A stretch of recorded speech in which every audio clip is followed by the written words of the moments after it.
But today, in the name of freedom, we take the battle to them. And screens and this. Uh-oh. Your Optimus Prime is freaking cutting off the end of the fucking intro. It's already got to the end. I don't need to like show that whole thing. Hush. Shush. Shush. Also, can't you just cut him out instead of putting my face over it? Let me cut him out. No, I can't. You can't? Because if I cut him out, it'll be that.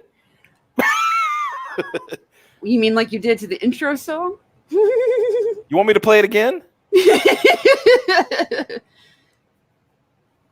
know what? You make.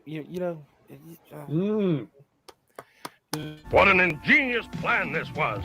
I am continually impressed by my brilliance. Mm-hmm. But enough about clips about Mike. Yeah. And also, this is.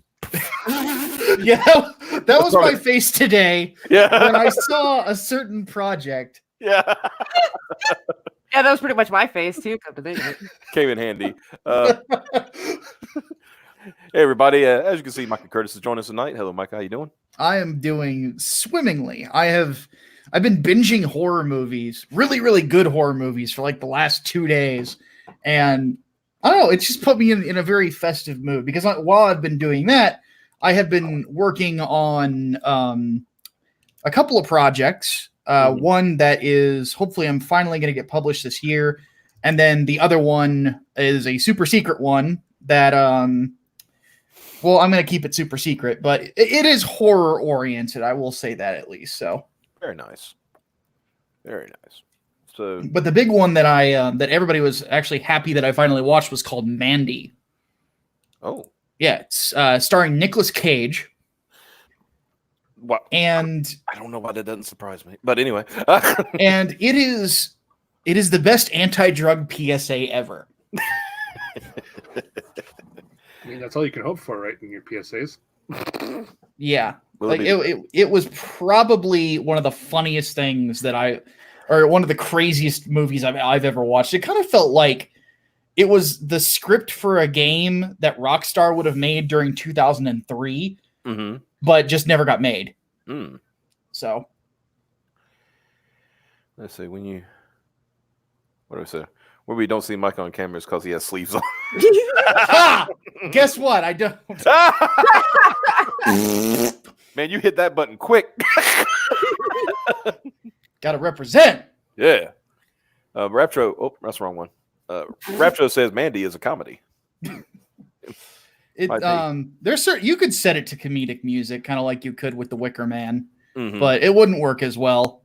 It's really good though. Like I was genuinely surprised how just fucking attached to my screen I was while I was watching. It's just like I just did not move. Hey Piper, what are you supposed to show a shirt tonight or something? I was going to, and then I decided that I would debut this shirt on name that tune. Wait, hold on. Hold on a minute. Damn. You're telling me you're going to debut something on another stream? Yeah.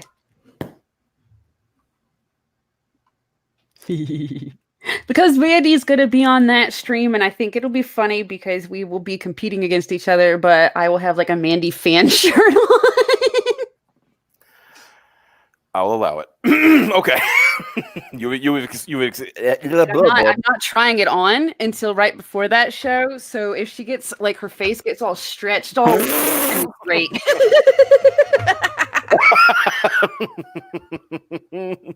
Straight. Yep.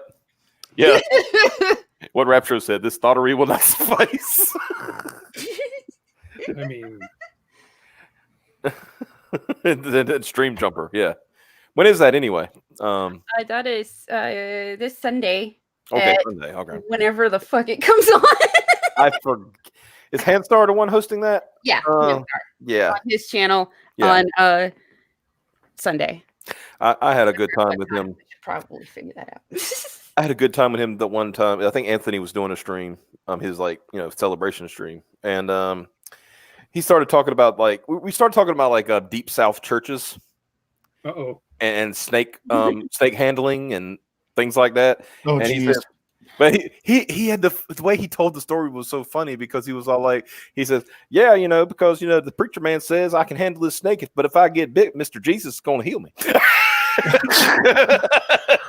Yeah, there's a comic I read called Southern Bastards that basically is Jason Aaron telling the South to fuck off, and which is kind of why I don't like it, because I've been down to the South and I like it. I like it down there quite a bit. Yeah, but we're all right. Yeah, I've been to the deep South too.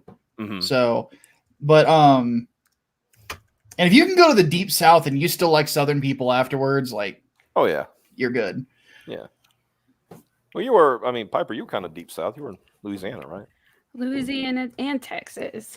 Okay. Kept jumping back and forth because my family split. So I was technically I was born in Texas, but I was mostly raised in Louisiana. So if you get me around any of my family or my old friends, the accent that Ohio managed to somehow murder after a couple of years will come right back.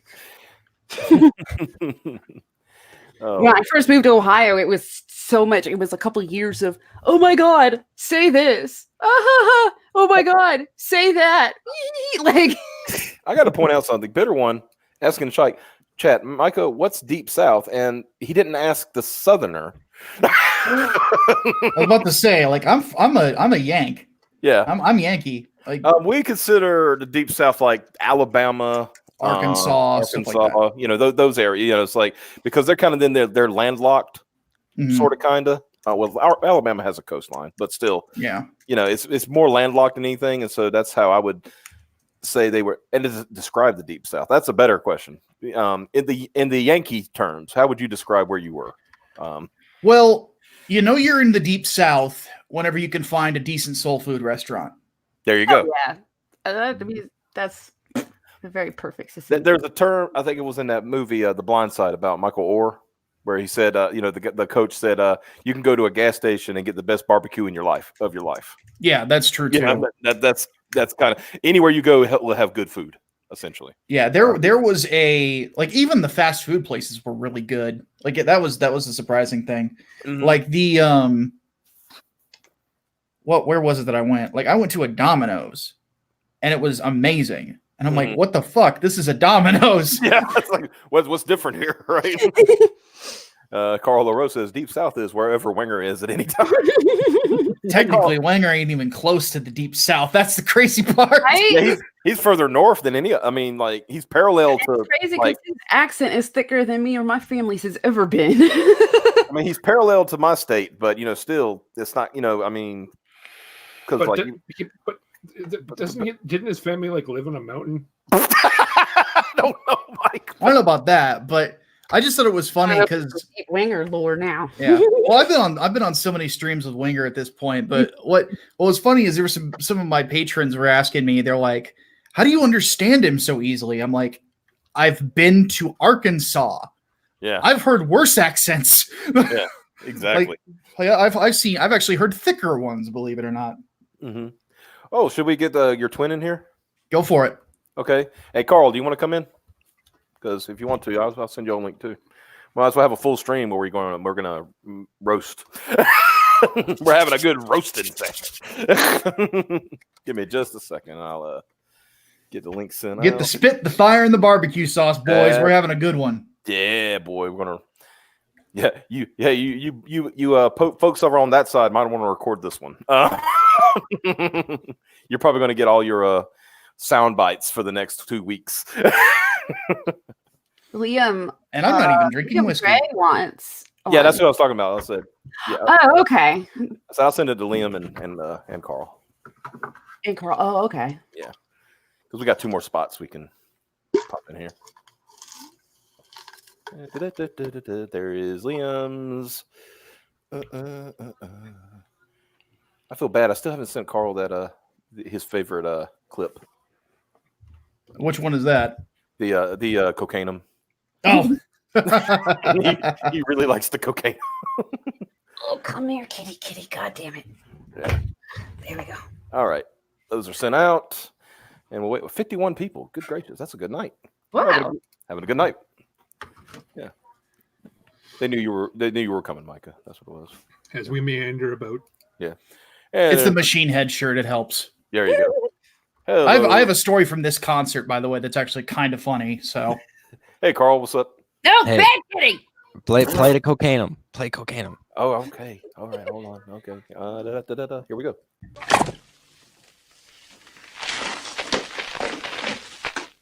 Cocainum.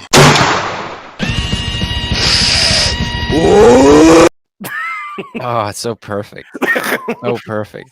It's just the perfect. It's the perfect like 4 seconds. The music, everything, the people, it's the best. I have one that I have got to shorten up and clip out that I made. It's Eisenberg from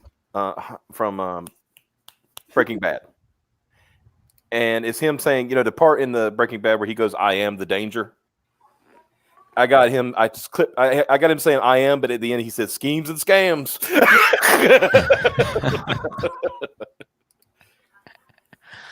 It's not. I was hoping that you would have a clip where he goes, "This is not meth," and then you flip to the drug dealer. He goes, "Damn it!" But it's Edwin's face. And there's Mr. Liam Gray. Hello, Liam. Hey boys, how you doing? Nice haircut, Liam. Sorry. This is Got my him first time sort of back. Yeah. How you feeling, man? I'm doing okay. I'm still a little bit tired, but I'm all good. Everything's sound under quality control. jumped Good. way up. You sound great. Oh, well, that's great. I'm just in a bigger room in a crappier house. Puppy's doing all right? Yeah. Actually, this morning. 1 second, if I can. I'm still trying to figure things out. This morning, I went in to check on them just before I came onto the stream, actually, and the two that were still sick are jumping around and going like crazy, and I took them down and I put them into the runaround area, and one of them did a poo, and he did like a normal poo, so that means he's fully healthy, like he's back to good. So that means only one sort of still sick. Mm-hmm. So that's a full recovery for nearly the whole team. He should be Good. better. That's The awesome. runt should be better Good. tomorrow. Good. So And I just they said Liam got the Micah cut. I had to clean myself up. You know what I mean? Yeah, y'all starting to merge into one person. Yeah. That's good. Yeah, show Yellow Lanterns freaking. Can Oh, you guys could probably make an Earth sandwich.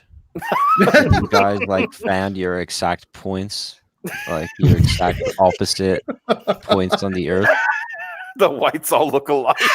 Oh my god. Oh, trust me, if you saw my face, it would be like holy shit. They're building you fuckers in a factory? What's going on? Because guess what? I also have like short cut hair, a little bit of stubble. I have stubble right now because I shaved the other day, but it would be kind of close. So, and it's also red. So it'd be yeah. At least get a fade. See, I can't do fades because I have the unfortunate problem of getting older. Oh yeah. So my hair is getting thinner right here. It's literally, if you look close, it's like a Y shape. I Yeah. see that. Yeah, it It sucks. looks like a scar. You can make up a cool Why story that about it and Yeah. impress your friends and neighbors. No, I've got other scars for that. This is just old. It's just me aging. I'm just looking forward to finally. Whenever this hunk goes off, which is going to be the first part that goes, I'm just shaving my head at that point. Like, Yeah. screw this. Mhm. Like Liam went to the barber and asked him to get his shit fucked up. I shaved my head once, like completely bald. I and can't loved imagine it. that. Yeah, well, that's can what happened to me. This I is can grown get it. back I can in. pull up a photo. All right. I've done that once. It feels cool, It's the I- best. right? But then it starts to grow in and it gets fuzzy and it's like, what Yeah, the fuck? You that's go what from this- looking like Charles Bronson, that fucking English killer, to Yeah. looking like some fuzzy headed fucking. My friends Yeah. used to stick freaking Velcro shit to my head. Jeez. Yeah, when I shave my head bald, when I shaved my head bald a few years ago, I worked for a security company, and they wouldn't let me grow facial hair except for a mustache, right? So I pretty much I didn't look like Bronson. I looked like Mario joined the skinheads from American History X. Like it was not a good look.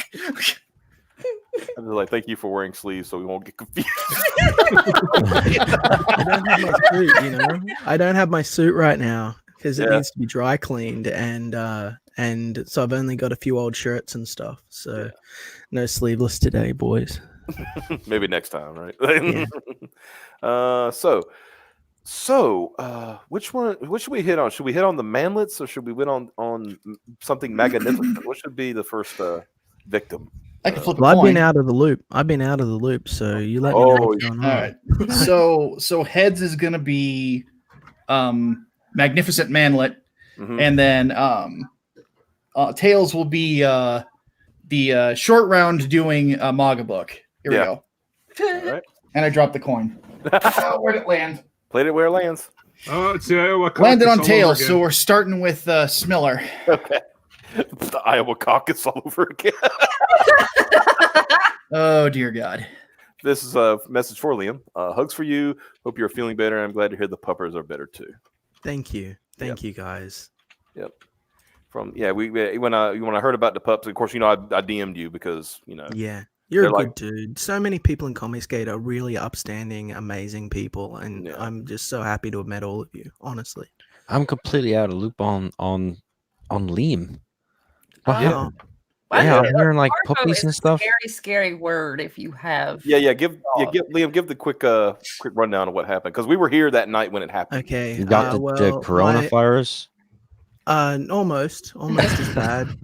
Shit. But I had a bunch of puppies. My first litter at around New Year's, Christmas, and they'd been kept inside the entire time.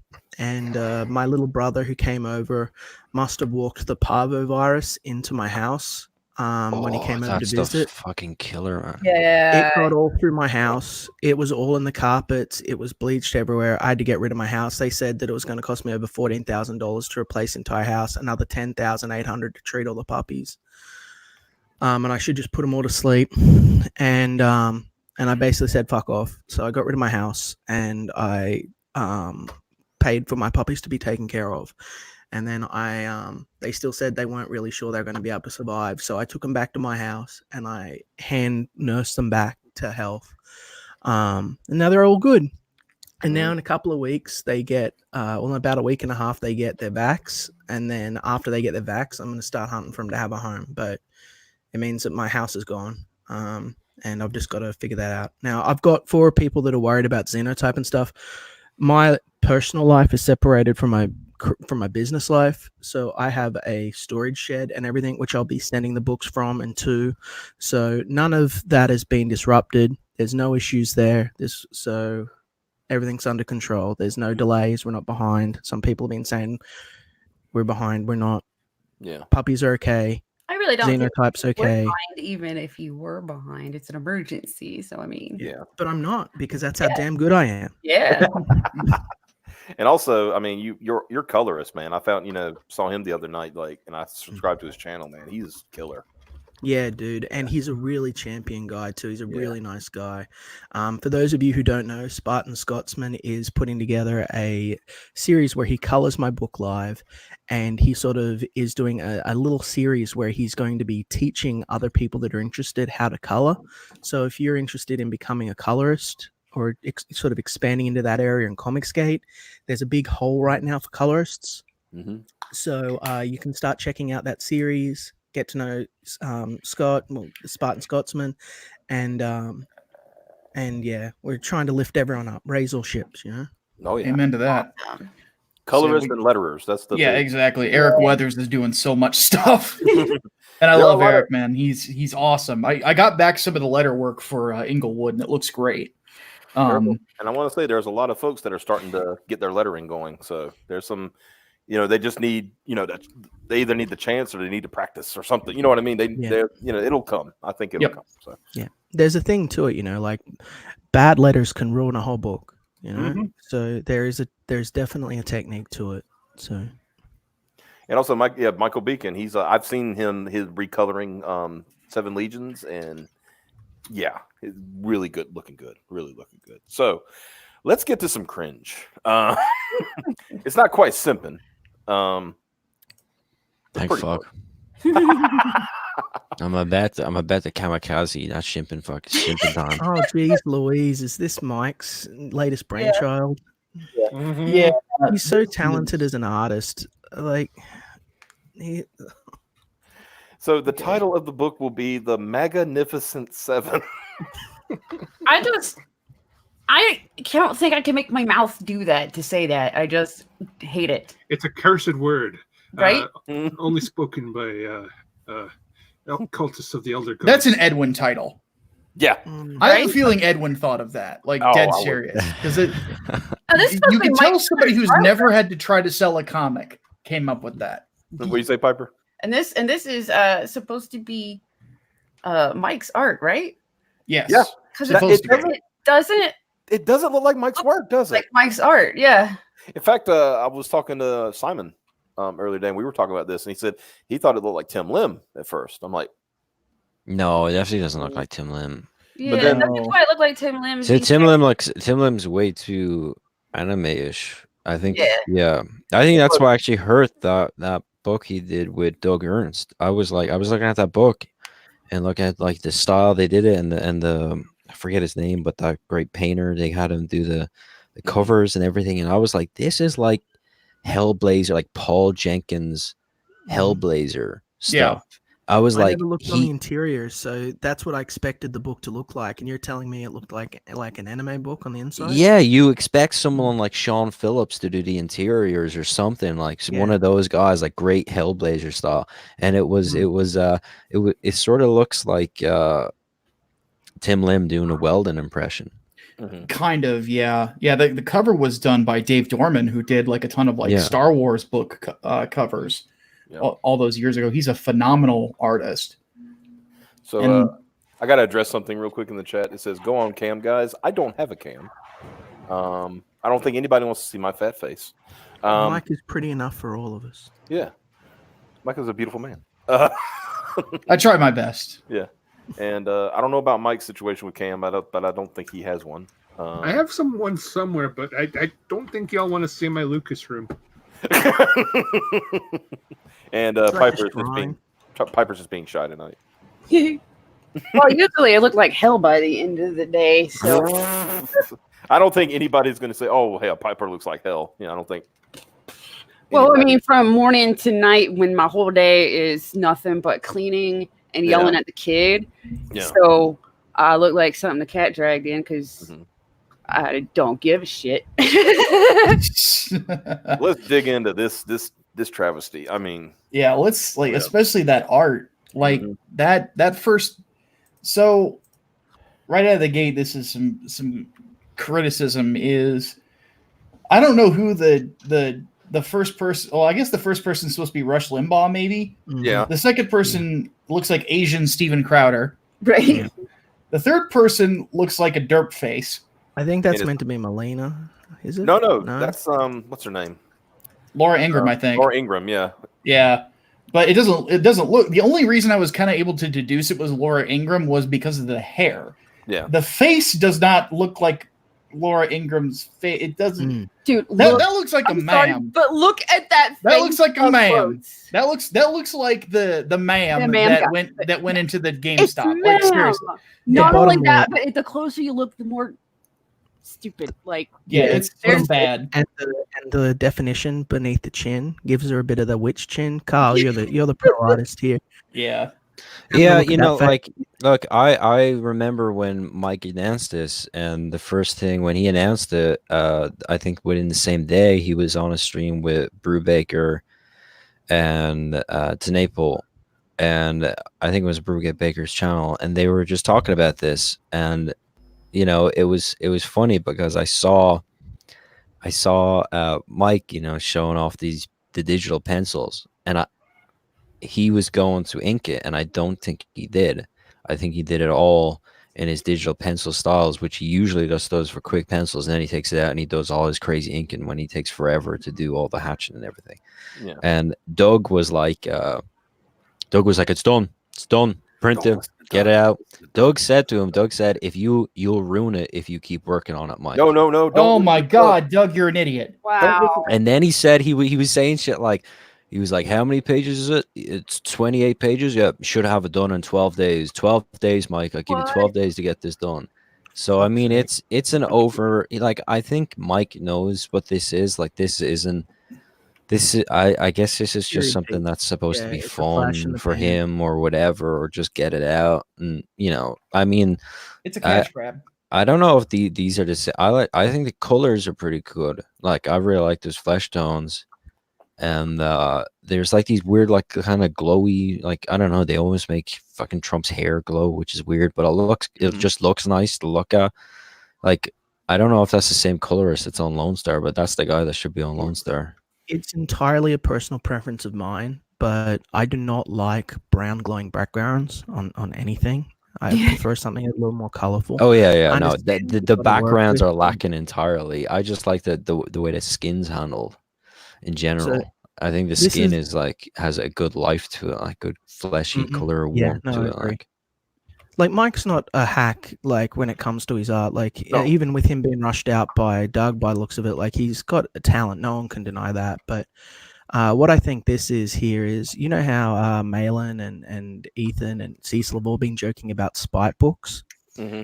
I think that this is Mike's idea of a spite book.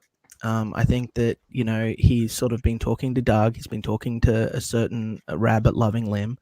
And they've sort of said, oh, well, do a political book. And he's like, yeah, I'm going to do this. And because Ethan and them have said it's sort of tacky, it's lame. And he's going to show everyone by doing this and further tanking his already declining career. Yeah, agreed. This just kind of, the whole thing bugs me. Like, I'm trying to figure out who Football Man is. I don't know that either. I mean, I know that's Crowder. I know that's Rush. I know that's Laura Ingram. I don't know who this is. I think it's supposed to be Ben Shapiro, because if you look really close at the head, there's sort of a yarmulke there. Uh-huh. Okay. I thought it was like a streak of gray hair. Yeah. Yeah. Like, and that, or he's got like an Uzumaki thing going on the back of his head. But the only person I can remember doing anything with football was like, John Kerry, because he looked like a wimp when he was playing football. Yeah, but it wouldn't be Carey. And I don't know who this is. I think it's supposed to be Michael Savage. Oh, Isn't it might like be. that guy that sold the Mogwai from the Gremlins movie? You don't buy Mogwai. Yeah, like that's why he's here, right? Yeah. But it even goes the art, if you go further down, is actually not. So I think that might be Dean Cain from behind. Maybe. Yeah. They wouldn't show Dean Cain twice. It's got to be 7 of them. No, I think they're making a joke about Ben Shapiro being short. Oh. He's reaching for a shelf and he can't get it. That would be kind of funny. Yeah. But yeah, that must be it, because it says Dr. Savage over here, so that must be Ben. What's his name? Yeah. Yeah. El Rushbo, the Ingrahammer, Strange Animals, Shapiro, Dr. Savage. Wait a minute. So that means that this is Shapiro. What? No, that's definitely not. That can't be. So the guy to the left has to be Shapiro, and there has to be a little yarmulke on top of his head. Yeah, I just don't know who this is. Who's Strange Animal? Yeah. Well, Strange Animal is Crowder. Yeah. Oh, okay. He couldn't even like name them in the correct order. I was gonna say, at least name them in the order that they're showing up. Jeez. Yeah. Now here's where I think Spike came in. I don't think it backfires. I don't. I'll take you a slice alone, and I'll raise you a Dean Cain. No, that's I pictured it as the reverse of that, because he's been hyping up as, oh yeah, I got Dean Cain. I'm friends with Dean Cain. Blah blah blah blah. Then your boy gets freaking Stallone, one of the two biggest action stars of all time. Medicare makes a good point in the chat. He said, why would he be told to rush this out? The appeal of these crowdfunded books is the artists could take their time to make it something special. There is a difference, because this is a political book, and this will only Yeah. this is really only be relevant now. Yeah, I was gonna say it'll only be Well, relevant for a very there's- limited time. Yeah, and not to mention, this is pretty clearly. I know that like we make all the cash grab jokes about Cecil. This is legit a cash grab. Yeah. This is so he has money to fulfill Lone Star 2. This isn't. Wait a minute. Good. The chat figured it out. I'm sorry. That's supposed to be Sean Hannity. What? That looks nothing like Sean Hannity. Yeah, that's not even close.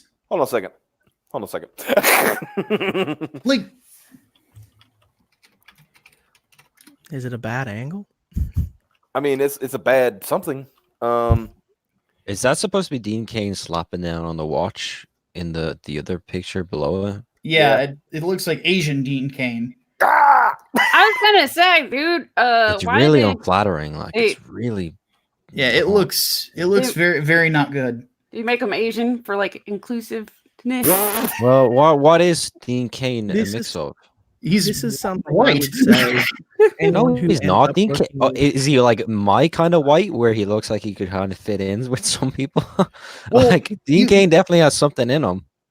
Well, I mean, I would think that like half of America, he's probably part Irish, but let me find out. real quick. No, he He's totally got has some something Japanese in him, in it. dude. Let me see here. Bro, he looked like Mexican Superman when he was playing Superman. Oh, Cain's wait. half Okay, so Asian. 3/8 Okay. Japanese descent, along with French, Canadian, Irish, and Welsh. It's just weird because, like, in pictures of him, I don't think Asian, but No, he is. So, kind of. I mean, And, yeah, but that would explain it. He probably like exaggerated because, like I Oh, said, doesn't in even- Man, I'm not pictures, making excuses for Mike. It looks like shit. matter, like- yeah, I was gonna say, reality. because he looks like a stereotype, like he was drawn by somebody that doesn't know how to. Which you would think Mike would. Okay, all right, guys. I'm He gonna looks like he's gonna. This version of Dean Cain looks like he would sell Mogwai. yeah. Okay, I gotta show you all this. Hold on a second. That's supposed to be Sean. That's like current year Sean Hannity. Look at how strong his jawline is and everything compared to the guy in the picture. Yeah, and the other guy, like that guy's face looks like it's melting, right? Yeah. It looks like W. A lot does- more that's- emaciated. He looks a lot thinner. You Yeah. know, like he doesn't convey the strength that man has in his Yeah. composition right there, in his posture. Yeah. And yeah, I don't know. But, Like, I don't know. Pull up a picture of Dean Cain though. Dean Cain, current year Yeah. Dean Cain. Yeah. All right, give me a second. So here's the thing that I would suggest to anyone that has an opportunity to work with celebrities in the future in any capacity, because if this is the direction that Comicsgate ends up going, you have a massive library of photo visual reference. And Yeah. if you're selling this based on the celebrity of the people that are in your book, these likenesses should be spot on every single time. As a lay person should You be shouldn't able to have pick to it up. guess who is who at all. Yeah. Yeah. I'm not saying that, like, if Mike rewatches this, I'm not shitting on you, Mike. I'm not shitting on your art. I'm just telling you, you've dropped the ball. And when Doug told you, oh, don't worry about it, he will hurt your product. Yeah. People shouldn't be guessing who these Yeah. guys are. I told a guy earlier today on Twitter. I said, if you're taking advice from Doug TenNapel, stop.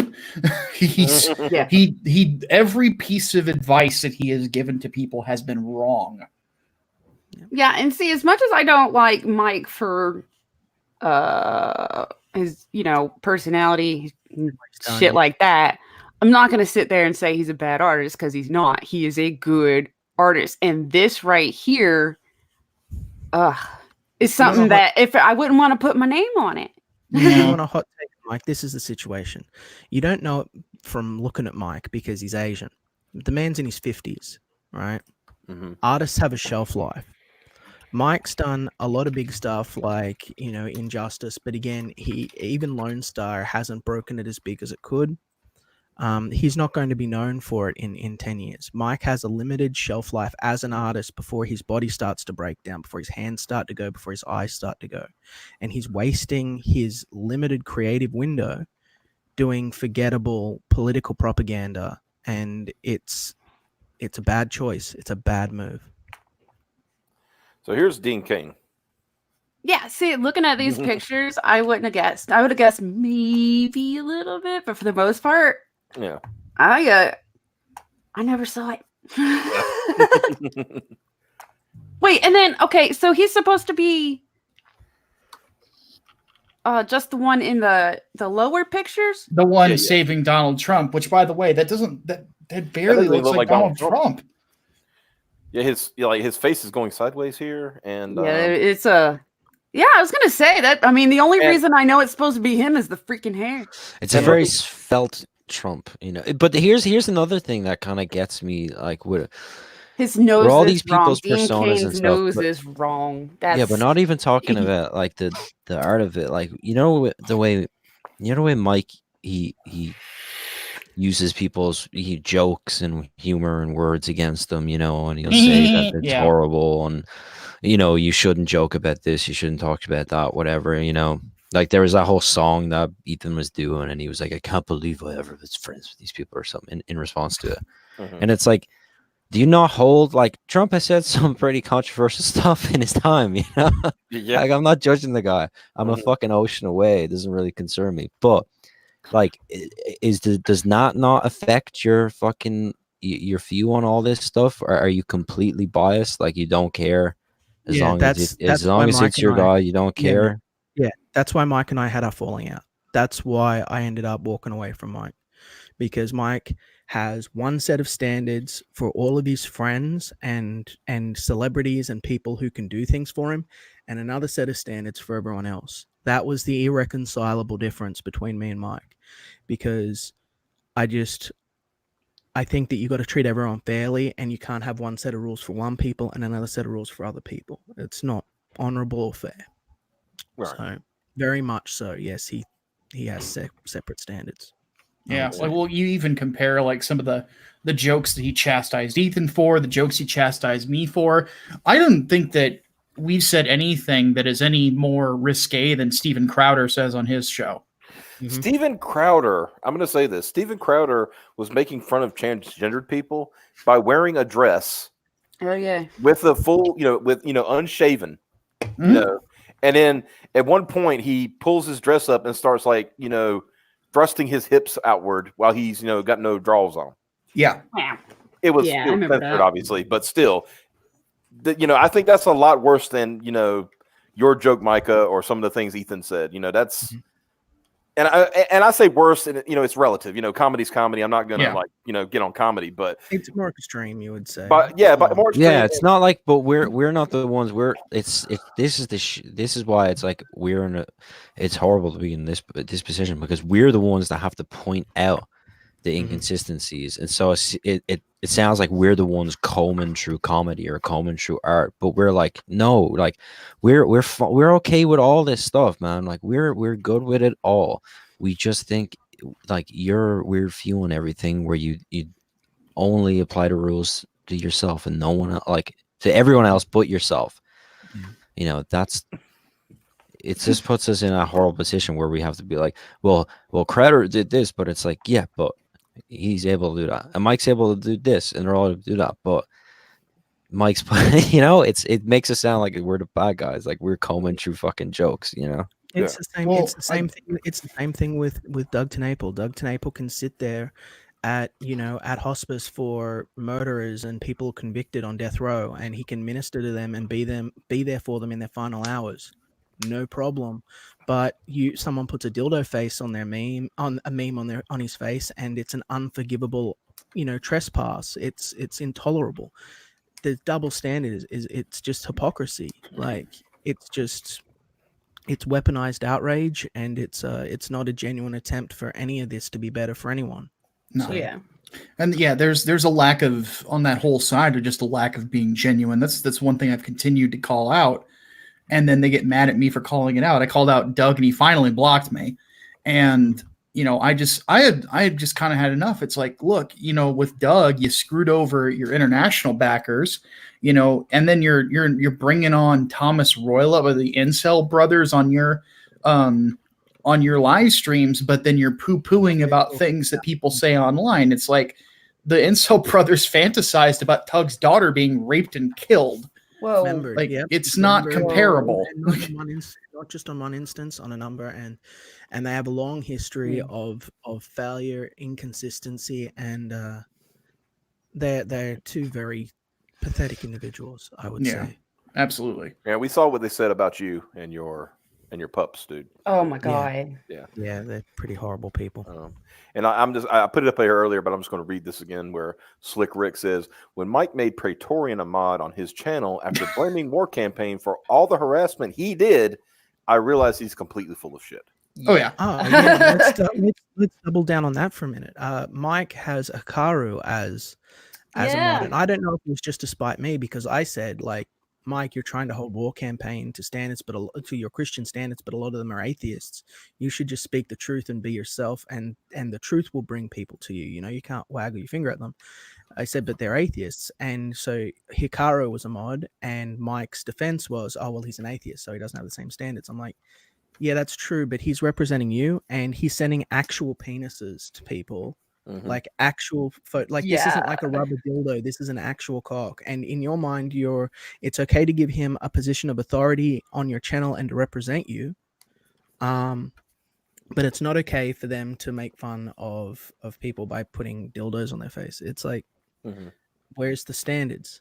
Where's, like, because one's pornography and the other one's just a silly joke like they would make on Mad 90 back in the 90s, you know? Yeah.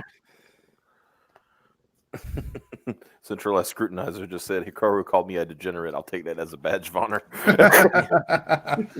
Well, that's part of, and Liam and I have talked about this behind the scenes, is because he and I are both Christians. Is it makes guys like us, like, it puts us in a tough spot, because, you know, suddenly we have to basically say, no, we're not actually all like that. Like, I hate being in that position. It's not fun.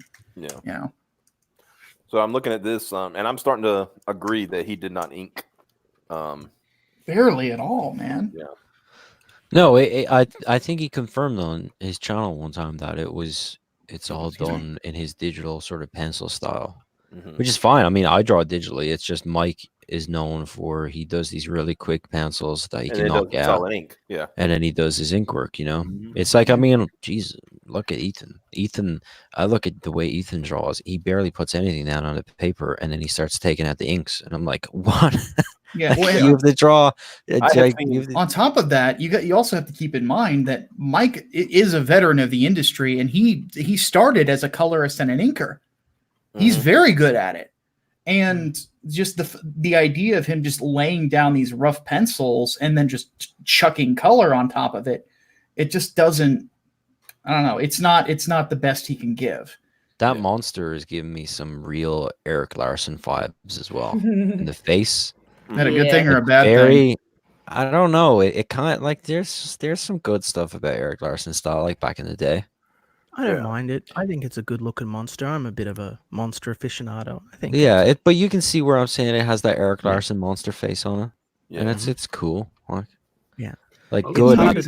It's harder to mess up a monster because they're meant to look freaky and weird, you know, but you mess up a face and people spot it a mile away. And this is something Mike knows. Okay, being a pervert, I'm having a problem with those ladies on the left because they all have same tit syndrome. Yeah. Being a pervert. Why did you didn't have to qualify it like that? Well, I noticed. I'm an expert. They all have the same plastic surgeon, apparently. Yeah. Yes. Or at least their faces are different. Yeah. They have to be because they have to represent all these conservative women, but they all have the same. I love the way you said conservative women with that panel. I know, right? That's not the way they dress. They're pretty progressive. Yeah. But we have about 100 viewers. Yeah, it clicked over. It is 100 now. Cool. Oh shit. Yep. Hey, Live viewers, 100. Very nice. Yeah, my issue with the monster there. Yeah, we need some more likes, you guys. Yeah. Hit that like button. Go ahead. my only issue with the monster is it's sort of a generic blob monster. You know, it's not really what I would say is, I don't know. It doesn't really grab my eye as much. When I think super Democrat, I don't picture that. Yeah, like it just doesn't. It Are doesn't you really. saying that you Isn't the want super a Democrat s- that guy with the little mustache? The super Democrat, I would imagine a lot more soy. I would say like, yeah, a soy boy pastiche would be good, or At least give it a neck like beard. you could go full Alex Jones and make it a sea of lizard people. Like, Mhm. have fun. Like, this does not Well- look like he had fun with it. It doesn't look like he's like, I'm just gonna throw a blob in there. You know, it's The problem is, Micah, is you're looking for a super original monster for this super original plot. You know, fair point. It's a fair I point. mean, this is like nothing you've ever seen before. Get ready to have your mind blown. Let me show you what a super Democrat should look like. Give me just a second. This is a. You remember that AOC comic?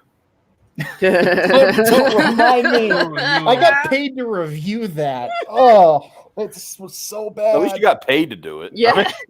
Yes, But- the pizza that I bought with the money wasn't that good. So our friend Cab decided to do some edits to make it more accurate to AOC and her political beliefs. So here you go.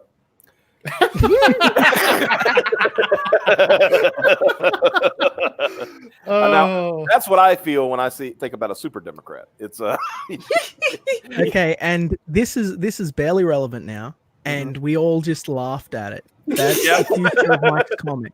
Mike's Like- comic in 5 years, someone's going, do you remember that fucking god awful like Magnificent Seven or whatever thing that Mike Miller did? Someone's gonna bring it on the stream and then I'll laugh at it, and that's not how you want to be remembered. Hey, yeah, at least it'll be remembered. yeah.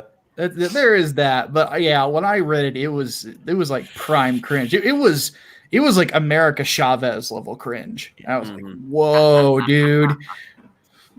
Is that the one, Micah? I can't remember if it was that one or another one. But was this the one that had like Nancy Pelosi in the shower? Yes, What? built like a bodybuilder. Oh yeah. It was mortifying to look at.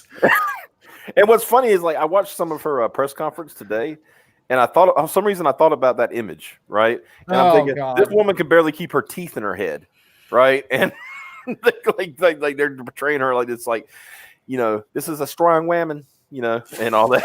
It was pretty cringe. I ain't even gonna lie. Like it was oof. Like That was what Michael. This is what you were saying when you were reviewing it, right? The world isn't fair. The world isn't right. something like that. Yeah. There's also a part of it where they try to make Trump fans on the internet look like terrible people because of memes and stuff like that. And they're like slaughtering people with memes. And I'm like, do you think they're going to look at that and feel insulted? How stupid are you? But with the meme, yeah, and they'll be making like those memes. You know, then they'll make memes of that when the meme is so savage. You know, like, Yeah, exactly.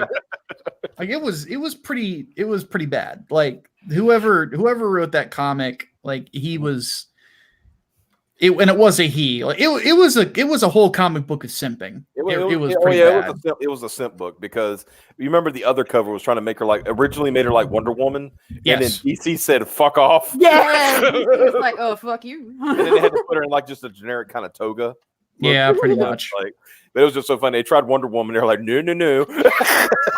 Yeah, we want no part of this. Then they go and they hire G. Willow Wilson. They said, did they talk about AOC ran on pulling yourself out? But we'll talk about that later. Let's get through. But yeah, that was great. That was Pull pure yourself up cringe. by the bootstraps or your shoelaces or whatever. It's not physically possible. Mm. Nothing gets over my head. My reflexes are too fast. I will catch it. That's what I got flashes to.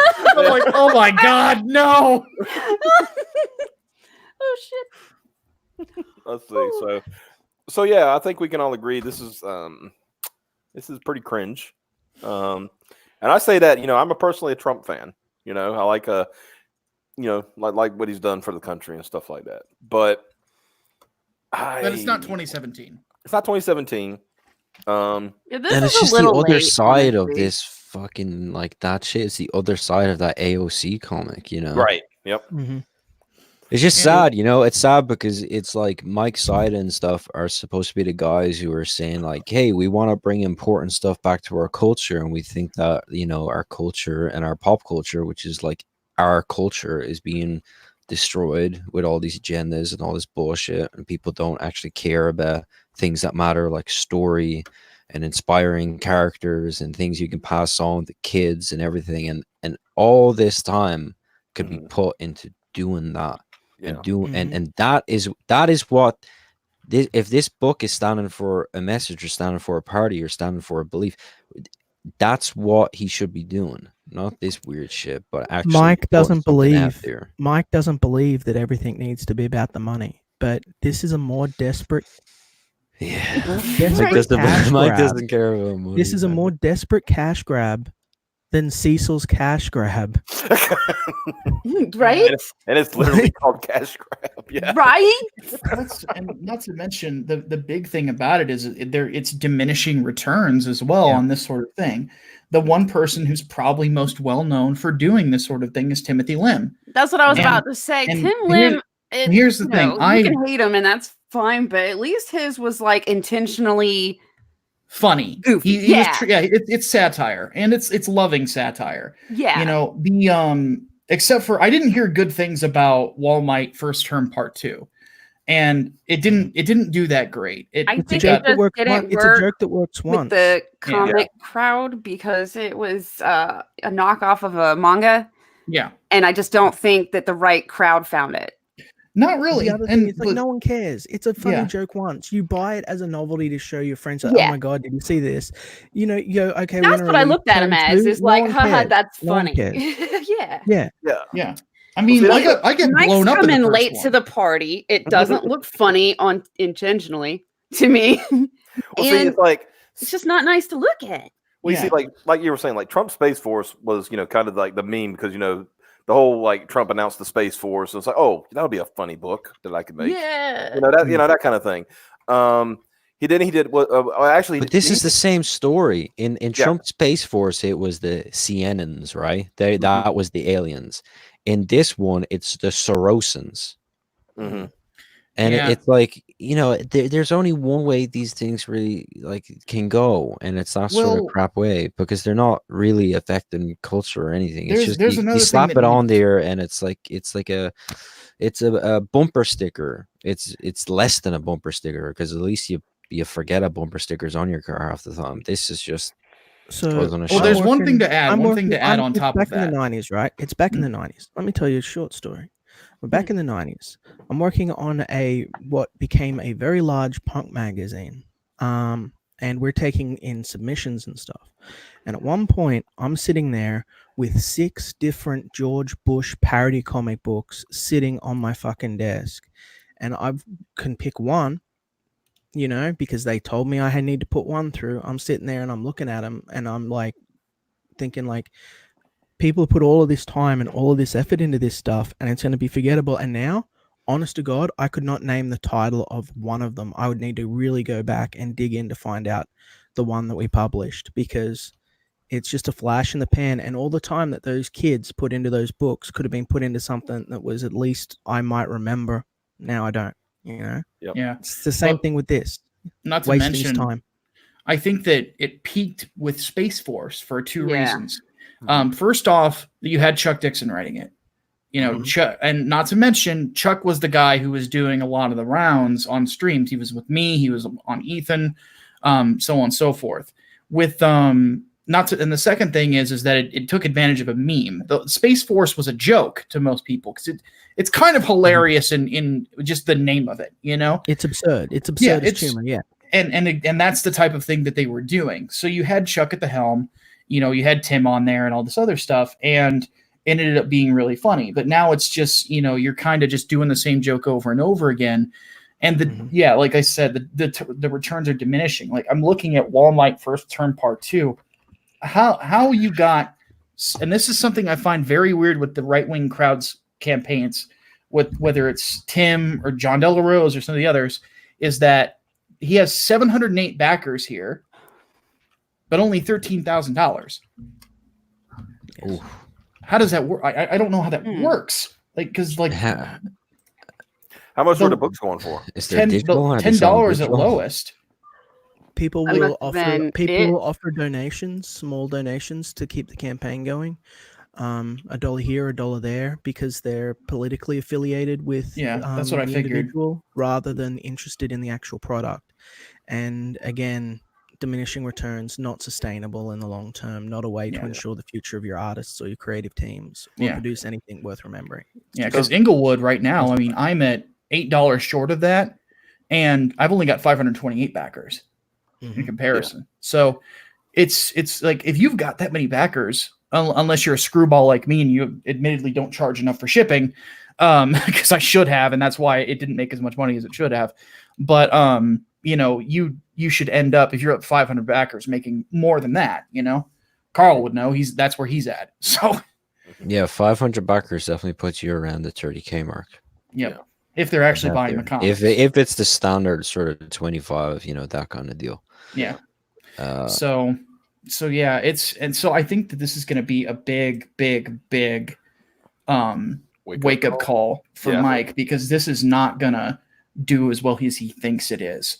Because again, and we've all said this before on streams on Ethan's channel and other places, is that the people that he's marketing this to don't buy comic books. No. So Mike Miller put a big ass cross on the side of a building in X-Men back in the 90s.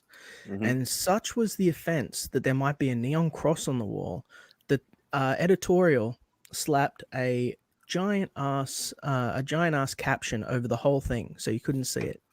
Now, that's, I believe, a form of censorship. Now, I'm not just saying that because I'm Christian. That's kind of bullshitty to me. I mean, if you're walking down the street and you saw a cross that was sort of on a neon cross, you wouldn't think twice about it.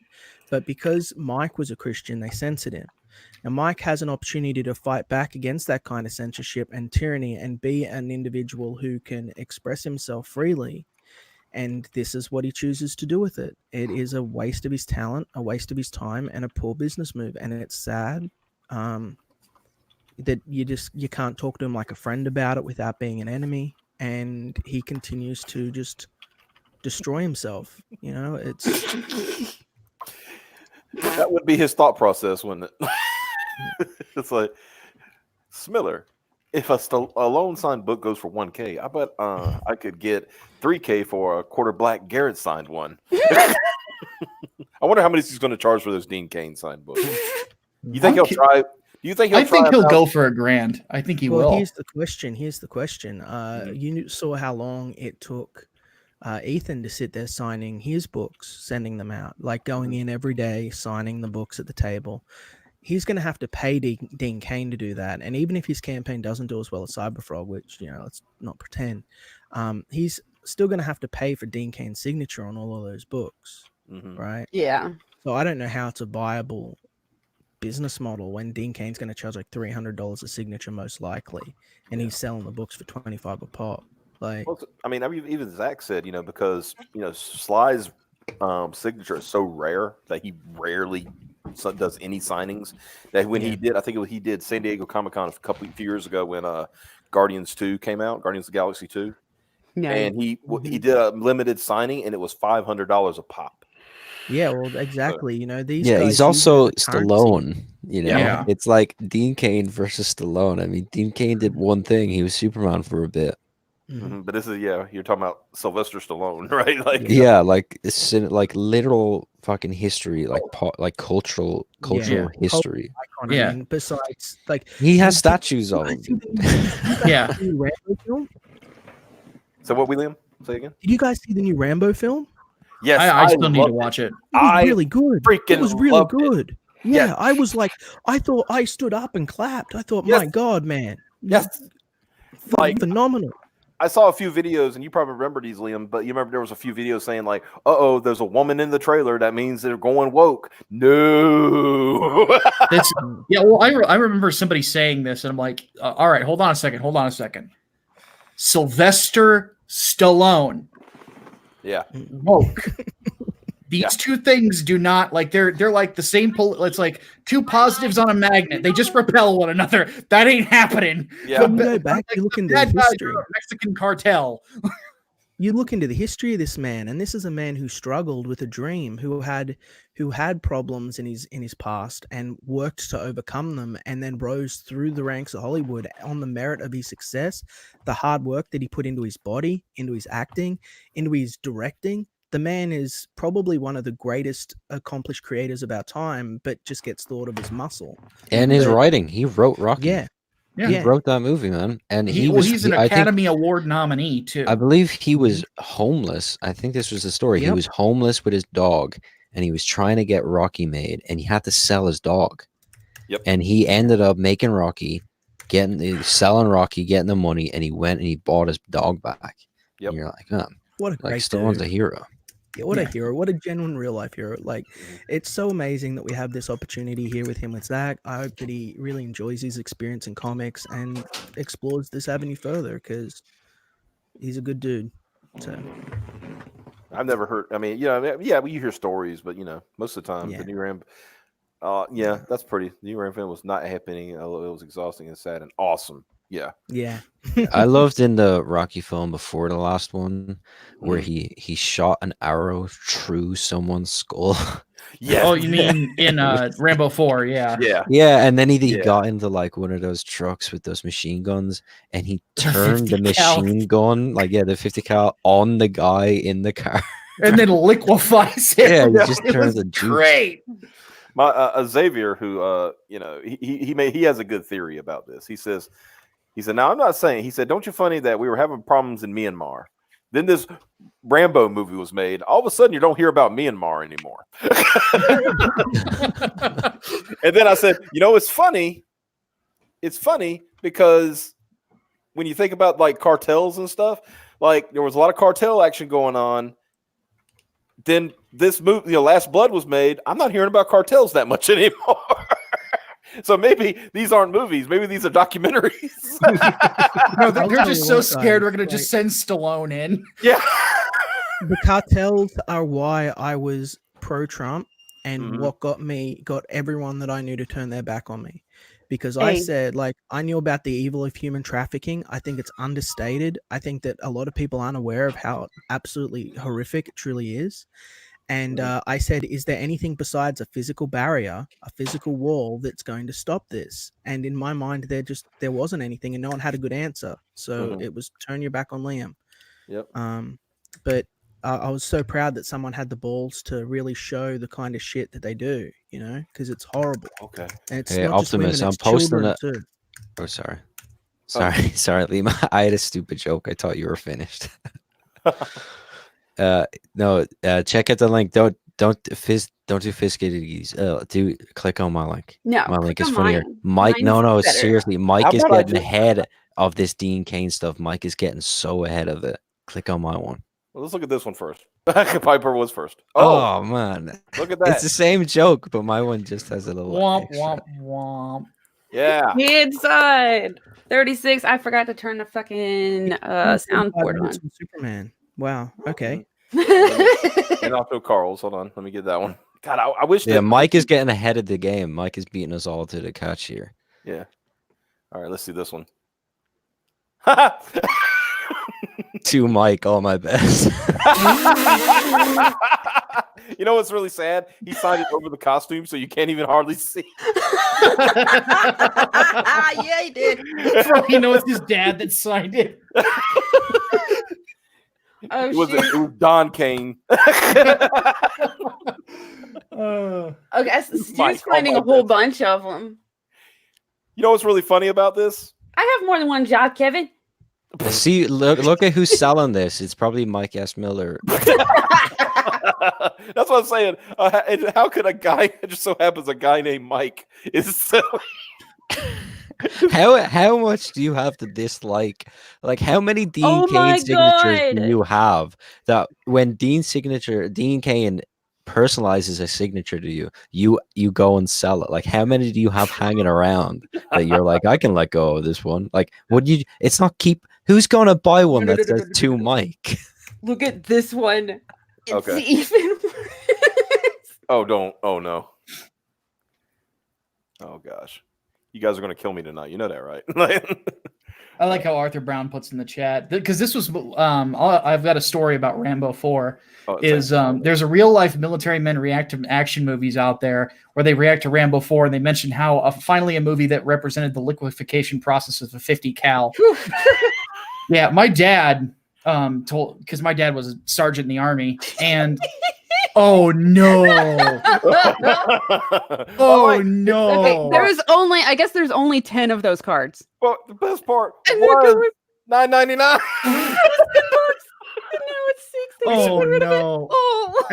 And I hope that Dean Kane's not watching this because I think he is genuinely a good person. I but have misspoken, and I'm sorry, Mr. Kane. I just assumed that I was thinking it'd be about 300 Australian dollars to have you signing at a con. I'm sorry.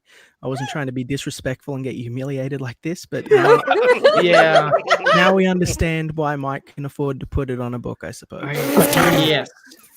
I'm just gonna say Dean upcharge. Yeah. Upcharge. Do it. Dean, you're worth more than this, brother. You know, like I said, I'm like you, Mike. I like Dean Kane. You know, I liked him in the Lois and Clark Superman. Like that was one of my favorite shows when I was. And he's one of the few like out there, the actors, or former. He's still acting, but he's one of the few that are out there that's like calling bullshit on all the crap that's going on in Hollywood. Oh yeah, yeah. But can you imagine him when he goes on like Crowder or whatever, and you're trying to be as entertaining as possible. You're trying to get the jokes in there. You're trying to give some background and lay down some law. Give your opinion on something. And then in the middle of it, he's like, Steven, I have this comic book I'm working on with, and it's like, bro, what are you doing? What are you doing? I have a bringing feeling up a that comic? Mike is banking that he's going to get on Crowder. I would like to think that that's what he's. I think he's kind of. I haven't Crowder. watched Crowder in, I don't know, probably over a year, but I remember him popping up every now and then, like pretty regularly. He hadn't been on in a while that I saw, but I stopped watching when they had that problem with YouTube and skipped over. And even though I'm on Mug Club and everything, like, it's just I know that it is very inconvenient to sort of go over to another site to try and keep up on things, Yeah. And I just don't remember to do it. I don't see it in my feed, and so I don't go over. But his audience are not comic book fans. That's the problem. So. That's what I was saying. The reason that the MAGA thing worked was because there was a whole swell of counterculture, rebel sort of 4chan punk culture that sort of latched on to the MAGA resistance. So it was not only a bunch of like comic book fans that were sick of seeing Trump as like MODOK, but it was also like it was also a bunch of people that were all doing the chans and having fun at the time. So he got all of those people buying in too, and they normally wouldn't be customers either. So, and the anime base. I'm gonna leave it though. but yeah, that was that's some silliness. It's not going to go as well as he thinks it is. Oh my goodness! Oh my goodness! So let me get back to. Well, I think we talked the Magnificent 7. Yeah, I'm ready for the some other manlets. thing. Yeah. So now it's time for Rekt Manlets. This is probably one of the goofiest things I've seen on Twitter in a while. Yeah. Of course, you got some usual suspects, which is, of course. So this is apparently the Iowa caucus winner. Hey, keep a gimmick, stick with it. Yeah. I would like to announce that I have formally commissioned popular creator of Mary Sue at GP Prime 85. If anybody don't know, that's I'd be real careful there. I'd be real careful there, Mr. John Delarose, because Robotoad is already a published character by one of Comicsgate's very own talented individuals, and that sounds to me like you might be imposing upon his rights. Now, I wrote a bit of that with EJ Morgs back a year or two ago. It's already been published, my friend. It's you're gonna be stepping onto some dangerous copyright grounds there, I think. Yep. Yeah. It's a title I don't think that you can use, Mr. Delarose. No. So yeah, he announced the Robotoad. Shows he's not very creative. Yeah, of course. That's the thing. This man is not creative. No, he is not creative. No, that dude does not have a creative bone. Everything he has is derivative of something else. Yeah, he's and beyond not derivative, he's And just it's not simply, derivative. It's boring. It's Well, like he's not. Yeah, he's that's the just second kinda- thing. He's not a good writer. Yeah. He thinks he's clever and he's not. That's the No, he- worst. he when really they But get he's smarter thinking. than He they thinks are. he's clever by doing all this bullshit. Yes, by let me putting out tag these books and Preston stuff. because that's not a parody. That's harassment. Yeah, no Yeah, kidding. okay. Yeah, this is That's harassment. Yeah, that's exactly. Oh, yes, that's totally harassment, you guys. Derp. But yeah, no. What got me is that I think Micah agreed with me too. Is that this is the biggest cell phone in the history of cell phones? Yeah. That he named it Robotoad Rekt Manlet. Yes. And both he and George Alexopoulos are very short. Yeah. For those who don't know, guys, it's got Rekt in the name, and Planet also ends in LET. So Clever, you it's guys. really smart. He's the smartest of all of them. no, it's Yeah, no, it's what just got me. And for those who don't know, John De La Rose is about 5'4". Mhm. So I don't know what that translates to in centimeters. Wait, what? Yeah. He is I am almost a foot taller than he is. I am an inch taller than he is. That is sad. Oh wait, no, an Yeah. inch shorter than he You're is. just And, an inch and shorter, here's yeah. here's how I figured That is that still out. sad. Here's how I figured that out. Is a book about Miller. Well, this is even funnier. Mike S. Miller is taller than John De La Rose. Oh But my god. here's the thing: is I know the war campaign member that confronted Pocket Pussy at that con. Mhm. I've seen the video, by the way, and Preston Poulter is lying. No gun was pulled on him. He said a What the- gun was pulled on him. He said a gun was pulled When the on fuck him. did he throw that in? Oh god. Yeah, he's just it's a fish story at this point. Wow. But he did get cussed out. I did see that part. But no, the joke is that said member walked up to him, and I don't think he was actually in a mask. That's another part of the fish story. But he actually said, "Will you sign this to Ethan from Pocket Pussy?" And then Preston just stops, and then he realizes what's going on. but he's like, yeah, he's not any taller than me. I'm like 5'9". Mhm. And Preston Poulter towers over John De La Rose. So John is very short, very, very short guy, very tiny Gun person. was this. You could almost say he's a manlet or something. So What is with all? I'm these guessing men? that this is the John De La Rose autobiography. Right? I mean, it's all in there, already in the title. It shows, look, I'm not creative. I have to piggyback off of somebody His else's. nickname is Toady, by the way. And That is the nickname that Ethan gave him. he is definitely a wrecked manlet. Oh my god. And he found another Rekt Manlet to do his. Right? Isn't that great? Yeah.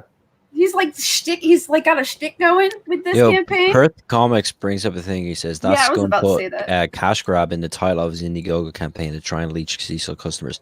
No, it's worse than that.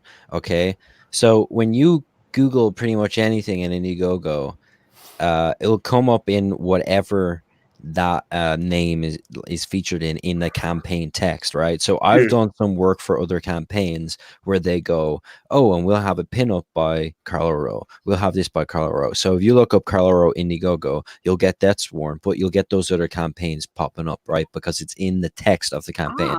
That's the whole point of it.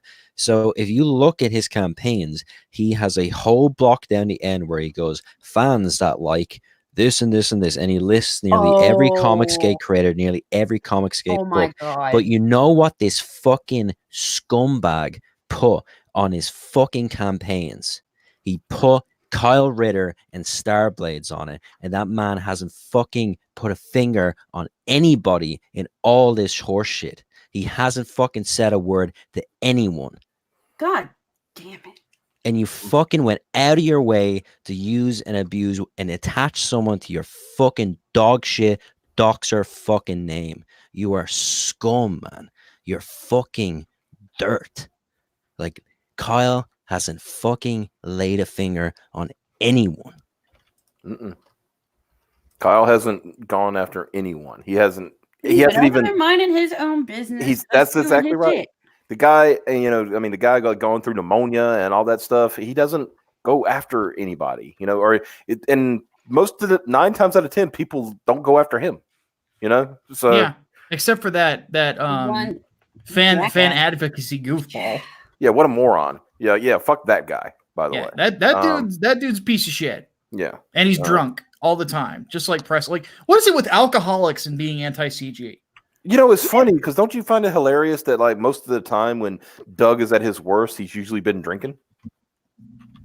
Yeah. But no, Oh, this was just the start of the hilarity of the little man here. Oh shoot, wrong one. Yeah. Here we go. What? That's still a goddamn. So apparently you've leveled up, Carl. No.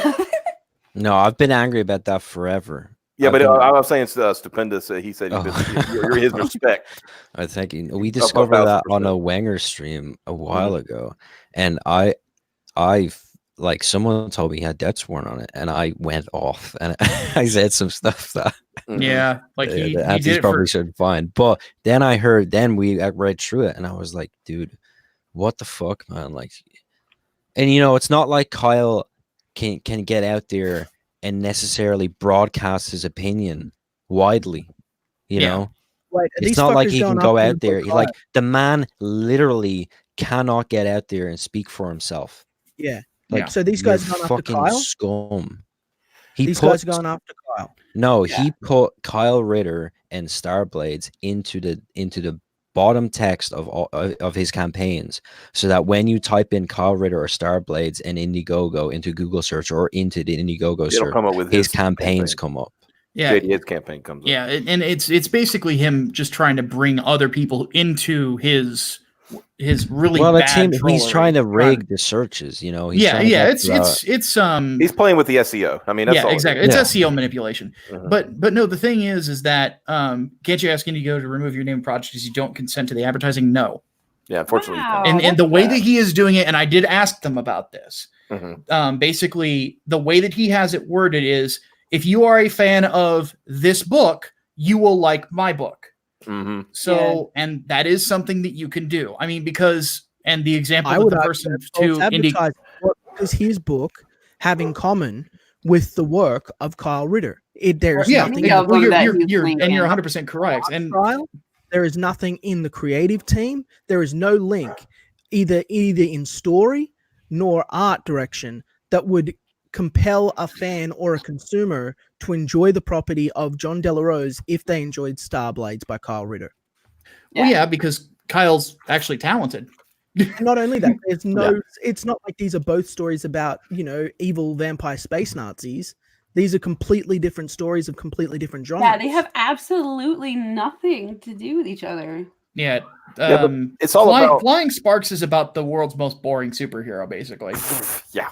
Like it is a seriously very boring book. And When you hear somebody like John Malin say, "That is the biggest regret of my life is doing the cover for Flying Sparks." this cover was the best. The like, best part of that Yeah, book. because Yeah, that's what the thing that John will do, and he's again because he's a really bad troll. He's genuinely not good at it. Is he will try to say that me and Ethan signed off and endorsed Flying Sparks. Oh And- no, he just got. Yeah, well, yeah, that ties into the next part of this whole Yeah. thing. But with Ethan and I, it was basically all we had to go off of was the cover. And the cover was done by John Malin, and it legitimately looked very good. Plus, it had colors done by guy who did Jawbreakers, Brett Smith. Brett Smith. And Yeah. Brett is a very talented colorist. Mhm. So it looked like and John even said it was a kind of a rush job, but it still looked great, but that Shouldn't was, even spent that much time on here's it. the thing, to make the costume interesting, John had to redesign it.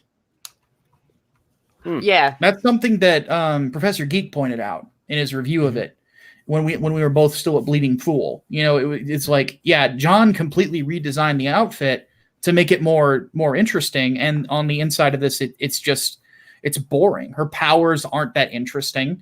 So, and it's not written like a superhero story. It's written like a really bad drama, Yeah. which I've read parts of it. It's very not good. Professor Geek's a good dude. Like he's buddies Yeah. with my friend Bradshaw, who sort of wants to get into Comicsgate. He's just finishing up a book first. I told him it's better to finish it up before you come over. So Yeah. but yeah, he's all right, dude. As for JDA, the man is just he's not here because he cares about the medium. He's not here because he cares about comics. He's not here to do anything productive. He has nothing intelligent to say. He's just wasting everyone's time. So I hate even giving him this much attention, honestly. That's all he wants. Yeah. He's a sad little dude Yeah. that Well, really wants to be relevant somewhere. Well, let me put something in there. He's and this is something that he's on orders. He's not an individual, like an individual thinker. Everything and this is something that if you watched the Yellow Flash stream where he was on there, or you watch any time that he was on Nick Ricada's channel, everything he says feels pre-canned. Yeah. He uses NPC as an insult. He comes across like a non-player character in an RPG. Wait, listen to his last. He's got last just everything's pre-canned. Listen to his last appearance on Ethan's stream where he comes in and he's like a fucking talking head robot where he just blah blah blah, like reading off a script. I'll tell you what, JDA man, if you're doing this, and I know you watch this because you always will. If you're doing this because you don't feel like you have any other option or you're driven by spite or something, all it would honestly take is to go, look, I've been a fuck up for the last 2 years because my feelings got hurt and I didn't handle things well. I'm going to go and focus on my own creations and my own things, and I'm going to conduct myself like a veteran or professional and just be done with it. And you might actually get somewhere with yourself in 10 years. Latching yourself into Comicsgate like a fucking vampire, desperately trying to remain relevant. You reek of desperation. It's pathetic. You're a sad, small, fragile little man, and we're sick of it. Everyone's sick of it. It's not even funny. It's sad. You're sad. So stop it. Well, go do something with your life. One thing that somebody puts in there is that he was created by Vox Day, and that is true. That's the reason Toady is his nickname. Well, everything that he's been doing is the same playbook as Vox Day. The difference is he's basically Vox knows that John is too stupid to give up. Yep. Well, Micah, you remember Brown, Gamergate winding down, the sad puppies thing started up. Yeah. JDA started. That's about when I started, seeing who he was. Yeah. That's where the whole rabid puppies thing came in with Vox Day. Yeah. And sorry, I just got to point out. Look at this pathetic stream with only 125 viewers. This is a good night. It's because nobody else is streaming. We did it. We finally figured it out. Everybody stopped streaming so we could finally all be in one place. I don't think it's pathetic. I'm grateful for every single person who's here. No. He's joking because we had a troll when we had Ricada on, and he kept saying, he said, "You only got 200 viewers on this pathetic stream," and I went, and it was pulled up his fucking channel. Yeah, Mike, you remember John Kelly? Oh yeah, I was watching that stream when it happened. Yeah, and so all I did was okay, and I pulled up his YouTube channel. It's okay, everybody go sub. I for some reason I said do what Ethan would do, right? I said everybody go sub to his channel. Yeah, help him out. But yeah, we need to move on to the next part of this because this gets. Hold on, don't do it yet. I'll be right back. Okay. Oh damn it, Piper. Time to fill in the story. So go ahead, Piper. Do what you got to do. But no. But if you remember the thing, he popped up, and the one thing he was doing, which I thought at first, okay, he's playing a gimmick. I thought he was doing a game. Kind of using his quote status as a cudgel against the quote left, right? Yeah. Oh yeah. Because he would start saying "Oh, you're going to go after me, Hispanic, author because." Yeah. This, that, and the other, blah, blah, blah. And then I was like, oh, okay, I can see what he's doing. I thought he was gaming. He's like, oh, he's just yeah. Well, that's what I figured what he did when he came on Mike and the Hat Man too. Yeah. And then after a little while, I was like, he actually believes it. Yeah, he wasn't. Well, here's the thing that when we had him on, so just a little inside baseball. So for those who are in here who don't know, I have a podcast every weekend, which you should definitely go subscribe to. We do it every Saturday at 5:00 Central. And it's And on. I Mike think and the Hat we're Man just at channel, we're right? just about at 1,000 subscribers finally. Yeah, and But that's Mike and the Hat Man, the channel, right? That's the name yes, of the yeah, channel. that's the name, Mike and the Hat Man. Mhm. And we had him on there because that was when the whole Worldcon debacle was going down. Mhm. And we talked to him about it. And one thing that Hatman and I talked about after we had him on was it's like he's really, really, really robotic. Mhm. You know, I asked him a few questions that required him to think, Mm-hmm. and he just kind of blanked for like 10 seconds. And then I had to I think if I remember correctly, I had to reword what I was saying. Mhm. And I'm like, okay, this guy is not the sharpest knife in the drawer. Yeah. So, and then we find out later the whole Worldcon thing. His situation was BS, but it ended up oddly enough with me talking to a writer from PJ Media who gave me some older stories of crazy shit that happened at Worldcon that were true. So, yeah, needless to say though, he's never coming back on. I'm just waiting for. Are you back, Piper? Oh yeah, I've been back. Okay, you're the super chat reader. So Yeah, I was waiting for everybody to shut the hell up. Speaking of Vox Day and puppies, somebody should try to contact Larry. Oh my God, Correa, and see if he'd like to make Monster Hunter Inc. into a comic. He certainly wouldn't be scared by SJWs. Do we know it'd be anything about him? confusing though. Mhm. Because Monster Hunter is now more popular than it ever has been as a video game series. Yeah. So that's going to cause some problems. He'd have to come up with a better title for it than Monster Hunter.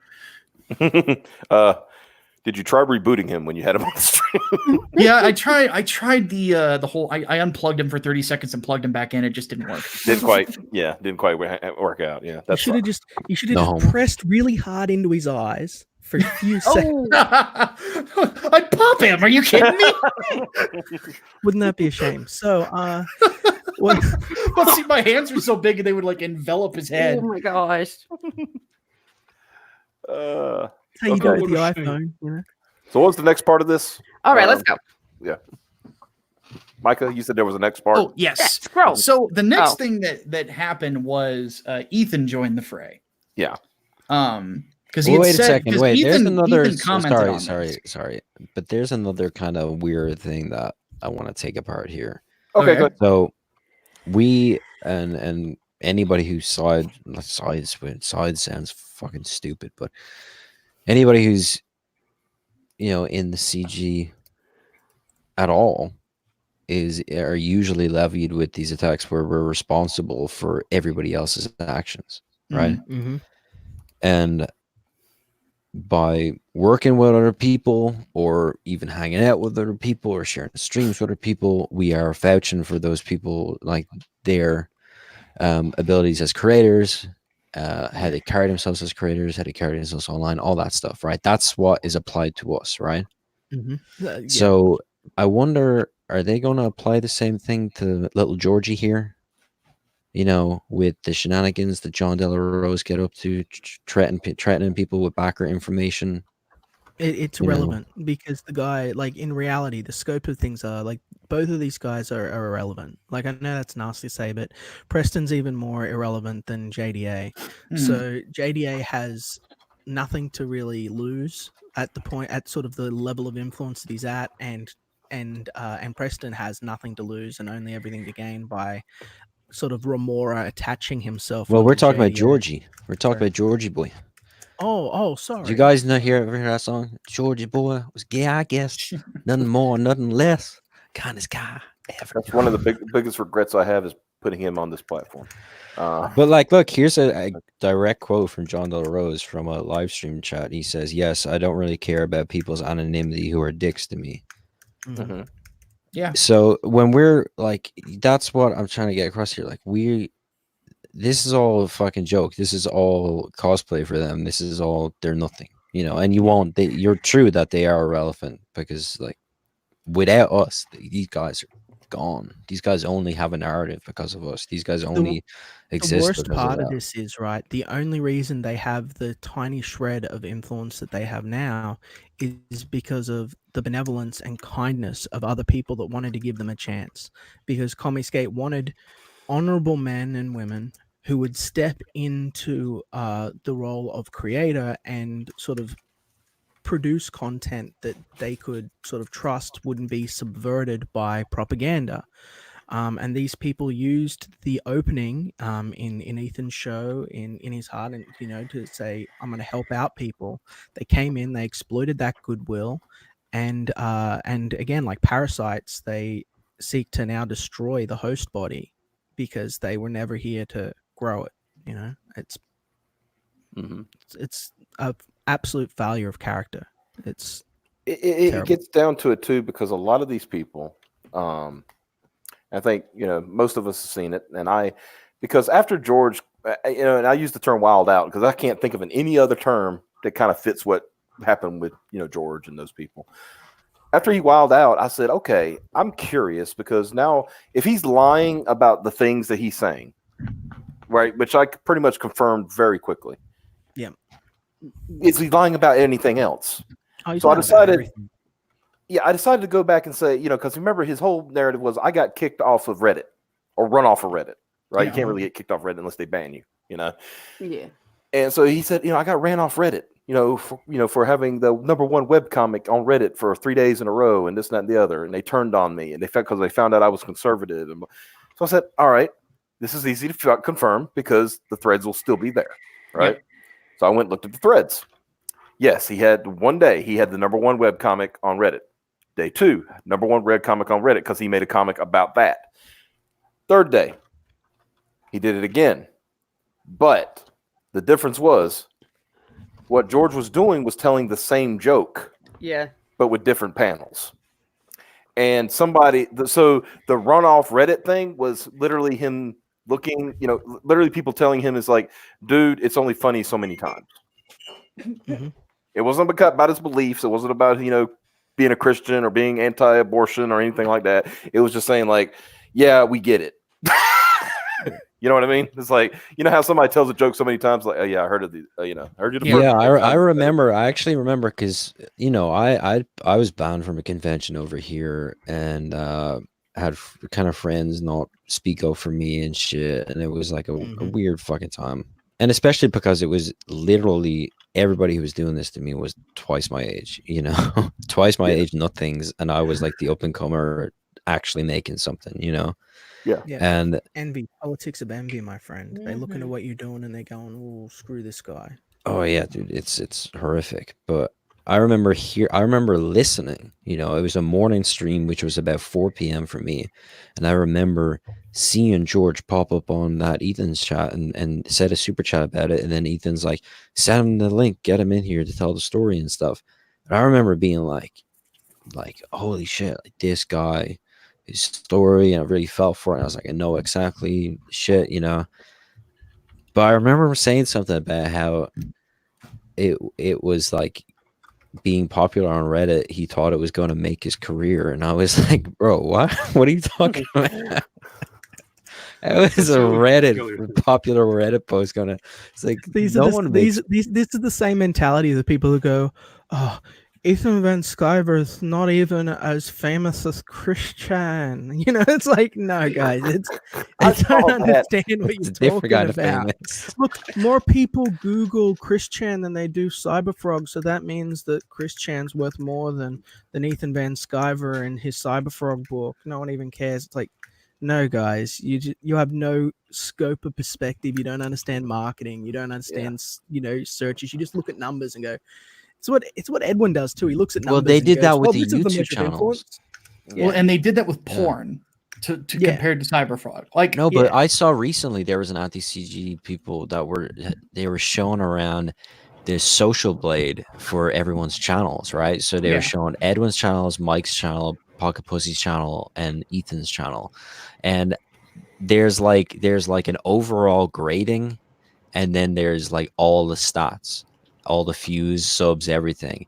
And Ethan had a poor grade because he was live streaming all the time, and everybody else had a great grade because they're putting out videos or whatever. And so they were trying to say like Ethan's YouTube channel is failing, but everything else on Ethan's channel was like way higher. All the stats, like the views, the sub count, everything. It was all higher than Was that everybody the one where else's. they and had the it's like, grading on Social Blade? Is that what you're talking about? yeah, Yeah. yeah, Yeah. and it's like, you guys are. Can Keith you guys had not that. read? Like, can you guys not They comprehend also the don't have their value of pulse. They numbers? also don't have their pulse on the heart of the community. This has been the biggest mistake that creators have made in the mainstream, and it's something that we were meant to learn from with Comicsgate, and that is you need to listen to the audience, and you need to know who these people are by creating this sort of this levy between you and the audience, like this veneer of celebrity where all of the creators are up here and there's the dirty peons down below that are just, pay pigs. You lose touch with your audience. It's the very thing we're fighting against. So, and that's what these people do. They try and use math and numbers to verify sort of their confirmation biases without fully understanding what people are investing, who are investing, why they're investing, and whether people are attending. It's all illusion. It's all smoke and mirrors. Yeah. The I remember somebody like an anti-CGer was trying to say, it's like, you've like telling me, because my YouTube channel is in a weird spot, and I'm trying to figure out what I want to do with it.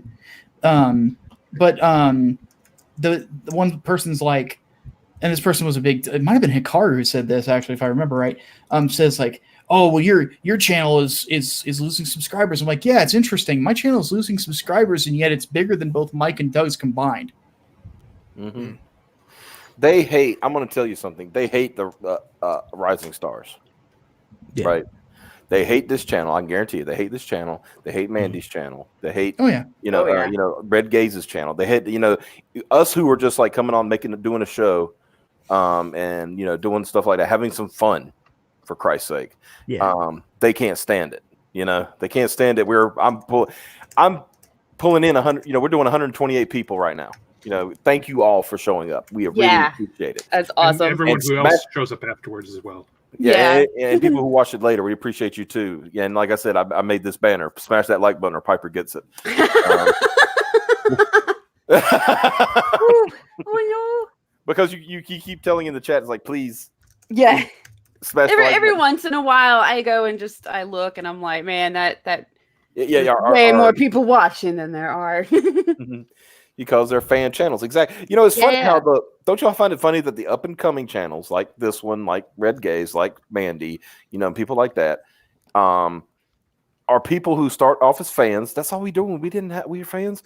Now, Micah, same way. Liam, or Liam, you've been in the industry. You've done stuff before, but like, look at what's been built here, right? Mandy's got a book. Red Gaze is going to have a book. We're going to have a book. Maybe more than one this year. I'm having one later this year. Yeah. Piper's going to have a book. I'm trying to get this guy right here. This, hold on, let me do this. This one to do an origin story for his webcomic, which I think would be great. Yeah. Who would, between the panel here, who wouldn't love to see a origin story of a Japanese schoolgirl becoming a gangster? Oh, I love OG Chan. See, right? I've been reading OG Chan ever since Super Nerdland got started during the Gamergate days. So, but that's because I knew it probably could make an origin story and actually make that a book. It'd be hilarious. That's what I was saying. Everyone should. Yeah. They were telling everyone 15 years ago now that, maybe closer to 10. They're saying hey, webcomics is the future. If you want to get noticed at the big two, if you want to sort of get you do webcomics, and that's how you're going to make your career. And then a tiny sliver of webcomics made money, and everything else just sort of meandered around and didn't go anywhere. Yeah, the only ones I remember making money are of course, Penny Arcade, obviously. Mm-hmm. But some of the other ones I think was at least I could do looking for group, because they did, and guess what they did? They did crowdfunding campaigns. Mm-hmm. I said it's funny how it still went back to crowdfunding. Like I say, it's not crowdfunding is not a new thing, but at the same time, how it's being used is a new thing. I think because Comicsgate needs to build trust. That, if we're to be perfectly frank, therein is why I'm so radically opposed to individuals like JDA, because right now we're trying to build community trust and show we can produce quality product in a timely manner and deliver it to you in a respectful way quickly. Mhm. So when we have actors like JDA and people who are frankly lazy, they come in, they attack their fan base, or they don't produce their book. People criticize Ethan and other guys for having their book late, but every single day you can come to their channel and you can see them working, you see them going. It's the guys that sort of want to come in, grab $5,000 from the community and run off that is going to alienate the customers, right? Yep. So that's why I sort of leaned into CG only and supported War Campaign with what they wanted to do a bit more, because we're at the stage now where if we rob the fans of their trust, if we make them lose faith in us, we're going to go backwards, and we need to go forwards to help everyone lift up. We need to do better. And I'll say it before and I'll say it again. When that stuff was going on with War Campaign, Liam Gray, this guy right here, he was the one DMing me. He says, "Don't believe what you're hearing." He was the only one that would come to me private and says, "Don't believe what you're hearing." And he kept saying, "But it's all going to work out." Well, somebody could have told me that instead of me going, "Oh, fuck these guys. I thought they were cool." Yeah, well, if nothing else, like I have to say one thing about War Campaign is like they don't hold like that period of time against anyone. No, they really don't. Like, because I was on there and I was very honest with them. I didn't know what to think about them before I went on there, and then I can't think of like a group of guys that has been more supportive of my work on the internet that wasn't already like a personal friend of mine or somebody that I'd known for a while.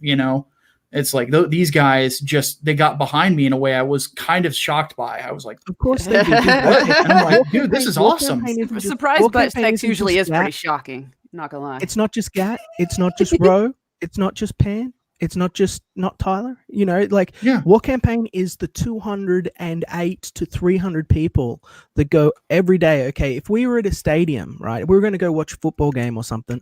War Campaign are all the guys that are wearing the face paint and screaming at the top of their lungs and putting all the money down and buying all the merch, right? Yeah, they're the super fans. So that's the reason that the anti-Comicsgate, the anti-actors wanted to alienate them from us, because if we lose War Campaign, we will fundamentally shatter the trust that the fan base has within our movement, because the majority of the true believers are the hardcore War Campaign guys. Yeah. So there are other people that aren't, and everyone's welcome.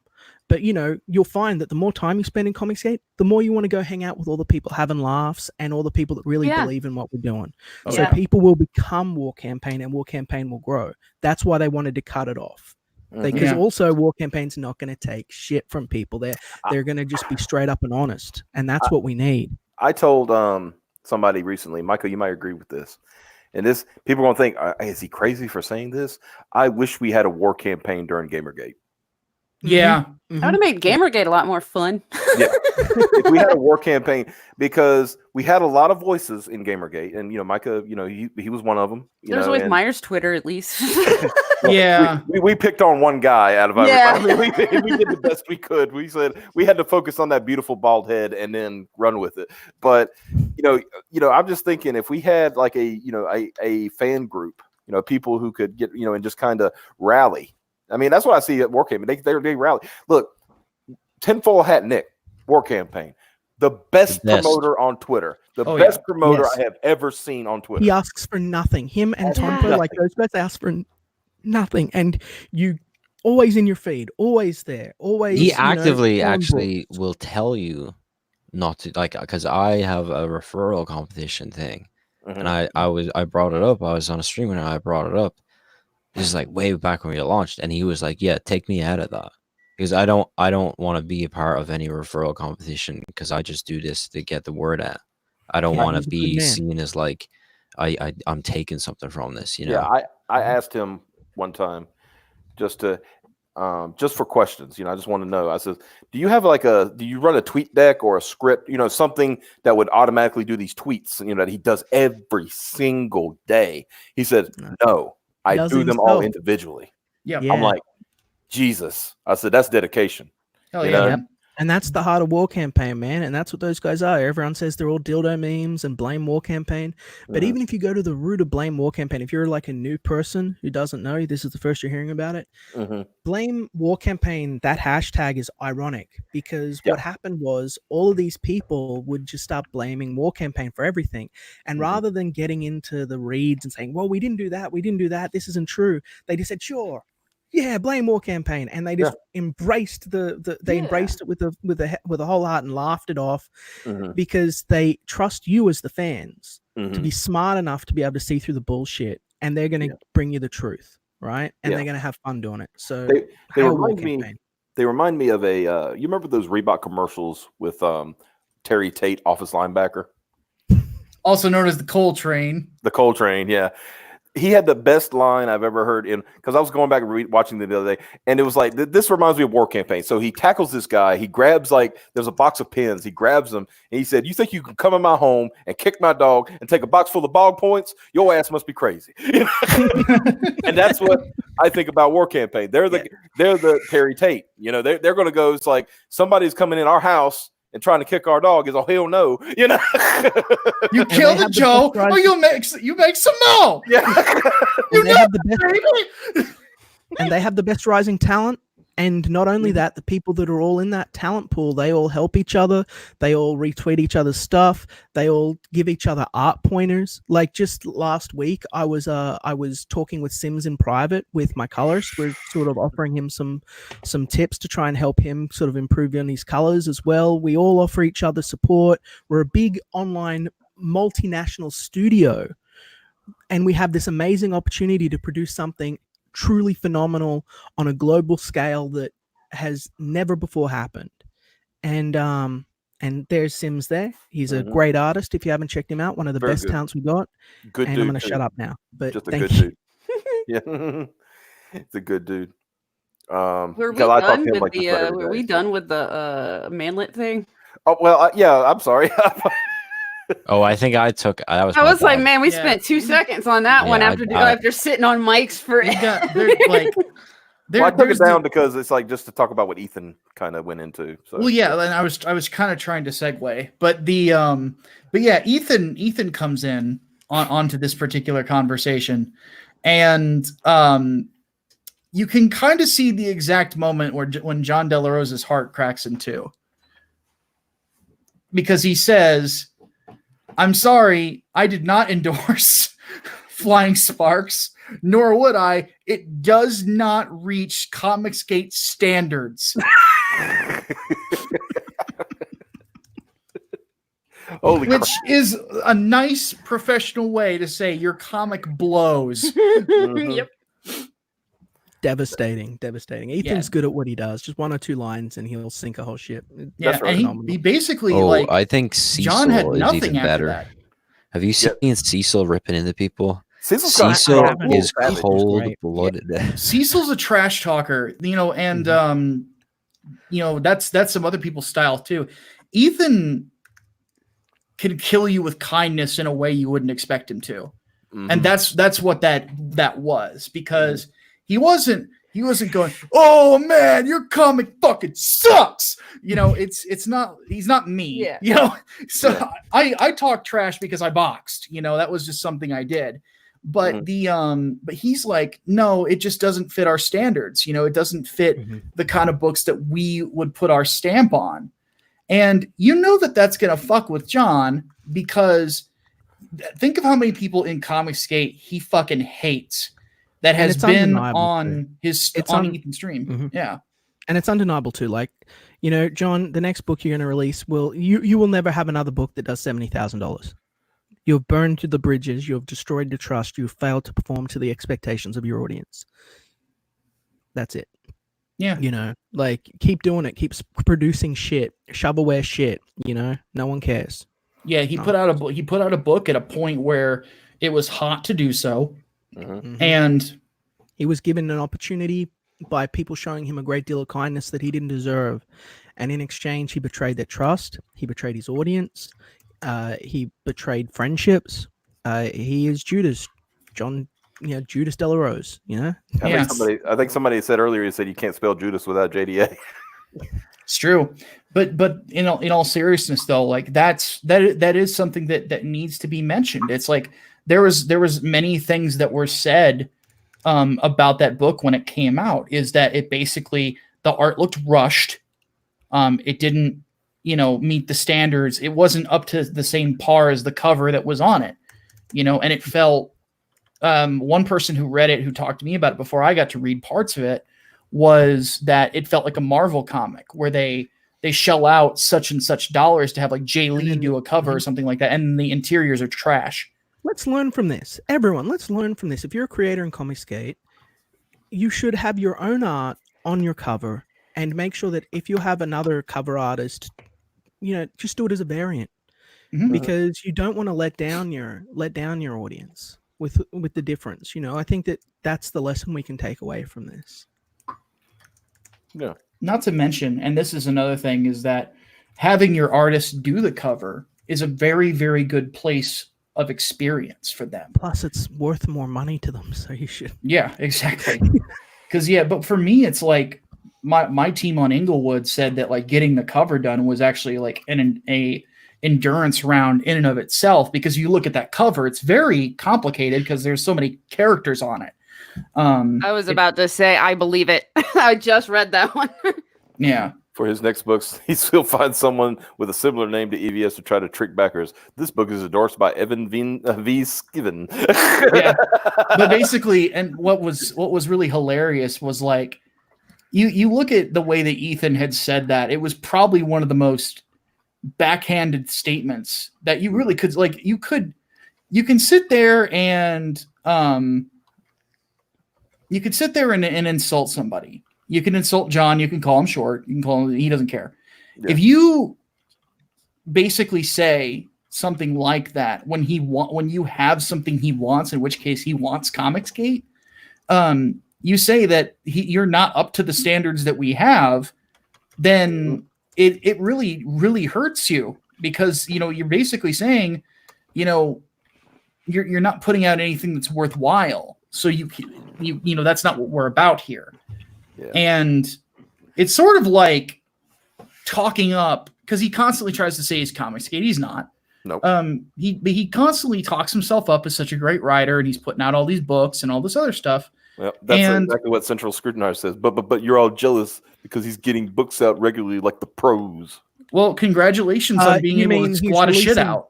But he's releasing mass garbage through Amazon, which any hack can do. I was about to say, and he's making even less money than the pro, which isn't much. There's no shipping process; it all goes out digital. Yep. Yeah. Not to mention, and this is another thing to add to that, is that he's flat out said that he's not attempting to put out the same quality of books that we are. He was at one point he was basically saying, for me it's about putting out something every month. Well, if you're putting out something every month and you want it to be good, you better be planning 6 months in advance. But he's not doing that. He's planning maybe a month or two in advance, if that, and he's paying an artist a rush job. And I heard that the page rates, I'm not going to air somebody's page rate publicly. Because John Malin will whoop my ass. He's hiring, apparently he's hiring people that live out in the wilderness in log cabins where bears shit. So like, you can imagine what kind of rates they're demanding. Now, let's move on if that's all right. Let's talk about this. Carl, you have some intimate knowledge of this. Yeah. What's up with the dog N word? What dog N? Sorry. I drifted off. It's so late. I mean, like early over here. I drifted off, but then I heard dog N, and I'm suddenly back to life. It is life, man. I just learned about it. It's the best thing ever. It's insane. We're actively campaigning to get either the author or the artist of Dog N onto the Wenger show, on the Wengcast. Yes. We're gonna interview them. I really want to talk to these guys. It's becoming huge. Well, I know their Twitter. Oh my god, have you seen all like the fan stuff and all? Like, it goes on for huge. It's huge. I'm like, this is insane. Like, you should fund this book. You should bring it over here, fund it, man. Like, when I saw the line where he goes, like the guy's, like the dude he was fighting, and the guy says, like, your father sent me to kill you. And then he powers up and he goes, like, you will not stop me. I will rape my father. Yes. Best I saw that. book That was ever. That Genius brushed my writing. spirit, though. Genius writing. That crushed my spirit because I was like, oh, I put like my heart and soul into Xenotype to produce like a high quality, high octane sort of manga. And I'm looking at this, I'm a dog guy gonna rape my dad thing, get like hundreds and hundreds of retweets and views. I'm like, oh man, I should have just done that. Well, that's how One Punch Man started, right? One Punch Man was like a really shitty web comic or web manga or whatever, and then it just got big. People just loved it, and then it evolved into the massive thing it is today. And that's what happened to his. People redrew his comics in like a better way, and he's just been making. And he's like serious about making this stuff, and it's like, dude, it's crazy. I want to know the lore. I want to know the history of it. I already came up with the surprise ending, because we found out that Neo, the first enemy that he faces, is actually a goat man. He's a goat person, and so I was planning. Do they have the same dad? That was my story. I said, what's going to happen is that Dog N is going to go kill all these animal hybrid people, and then he's going to finally get to the chance when he can rape his dad, and then his dad's going to admit to him that he actually sired all of his enemies, and that Dog N has been murdering his brothers this whole time. He's been murdering his whole family. And now he realizes that if he does rape and murder his dad, he will have no family left. So that leads him to that's what make you were up with saying his on that dad. stream, weren't you? So him and his dad end up finding love again and becoming an actual family after they slaughtered their the rest of their family. No homo. Yeah. Just clarifying the chat, when he says Dog N, it's Dog N-word is the name of the manga. Yeah, and we are abbreviating it. It is not N-word. It is the full. It's not the full because it's not the hard ER. But I was about to say, it's like, is it hard ER? Because I'm what? It's A, not hard ER. Yes. But just the whole, like, the setup, the page, the composition Ultra Dog N no homo. I just wanted to get that clarified because I have a friend of mine in college where he and I were, obviously he was not white. He and I were walking around. Where were we? We were some town, and somebody got really ticked off at us for whatever reason. And given this is me, it was a short guy, and like, this guy was bigger than I am, and that's saying something. And I just can't remember. I cannot forget what he said. My friend's name is Sherman. Sherman just looks at me and goes, man, he's really mad. He went hard R on me. I'm like, he did. He really did. This little midget's very angry at you. Yeah, there's a big difference, right, with the hard R and stuff. I thought that there was a pass, but apparently I was wrong. That's like, look, I thought the without the hard R, I thought that was like you're singing along to rap. It's okay. That's the thing. I don't think that it's safe to say any variation. If you're as pale as I am, it certainly is not. But even talk about a sports team. I think that I think that's a lot of trouble if you do that wrong. I think. Yeah. Well, I'll just put it this way: in the States, here in the States. If you were to say it with an A, you might get forgiven, depending on who you're talking to. Generally, though, you have to be around friends that are. Yeah, they better. But it also seems like it's so cringe. You know what it would be like for you guys? It'd be you guys coming over here and saying the C word. It'd be cringeworthy. You'd be like, what are you doing? I curse pretty well. I was going to say, I already abuse that word sometimes. Not on air. No, but I mean in a friendly way. I also lived with a Scottish family for a while, and it just became a regular part of my vocabulary. I watched a ton of Boondocks in a row, and then made a joke at one of my black friends, and they're no longer my friend now. Yeah, see, You have to get the pass. You do. You actually you have to That's get what the I'm pass. saying. Like you could probably like never English. the hard ER, but you could probably get away with the B's or just the A at the end if you're around friends that are already like they don't give a shit. Well, you- in the manga's case, it doesn't matter because he's a dog. Yeah. Yeah. Now Well, here's- he's also I mean like Yeah. they made him black. He's like a black dude with a dog's head sometimes. Okay, here's It's like a something. white dog's head. I don't know. Liam, Yeah. Liam brought up Boondocks, and it reminded me of what happened with a friend of mine. Friend of mine, white is like, white as I am, white as Micah, white as Liam. We love that. We love the exorcism episode. That was our favorite episode, especially when Ruckus, did the whole read N-word read. My friend made that his ringtone. Not thinking that phones ring in very inappropriate places. Oh. So here he is at the grocery store, and he's just hanging out, and all of a sudden you hear "Read Inwood, read," and everybody starts looking at him, and he's just like. He's just kind of like acting like, man, who did that? He had to try to pretend like it wasn't him. It was hilarious. He said, dude, I don't know how I could I had to figure out a way to get out of there without being noticed. You've got to consider like the whole point of language is intent, is to convey intent.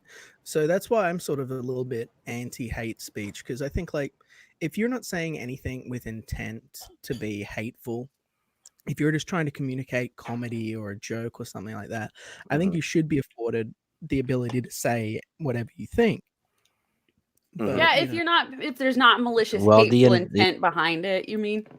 Yeah. The intent And of Dog N is all love.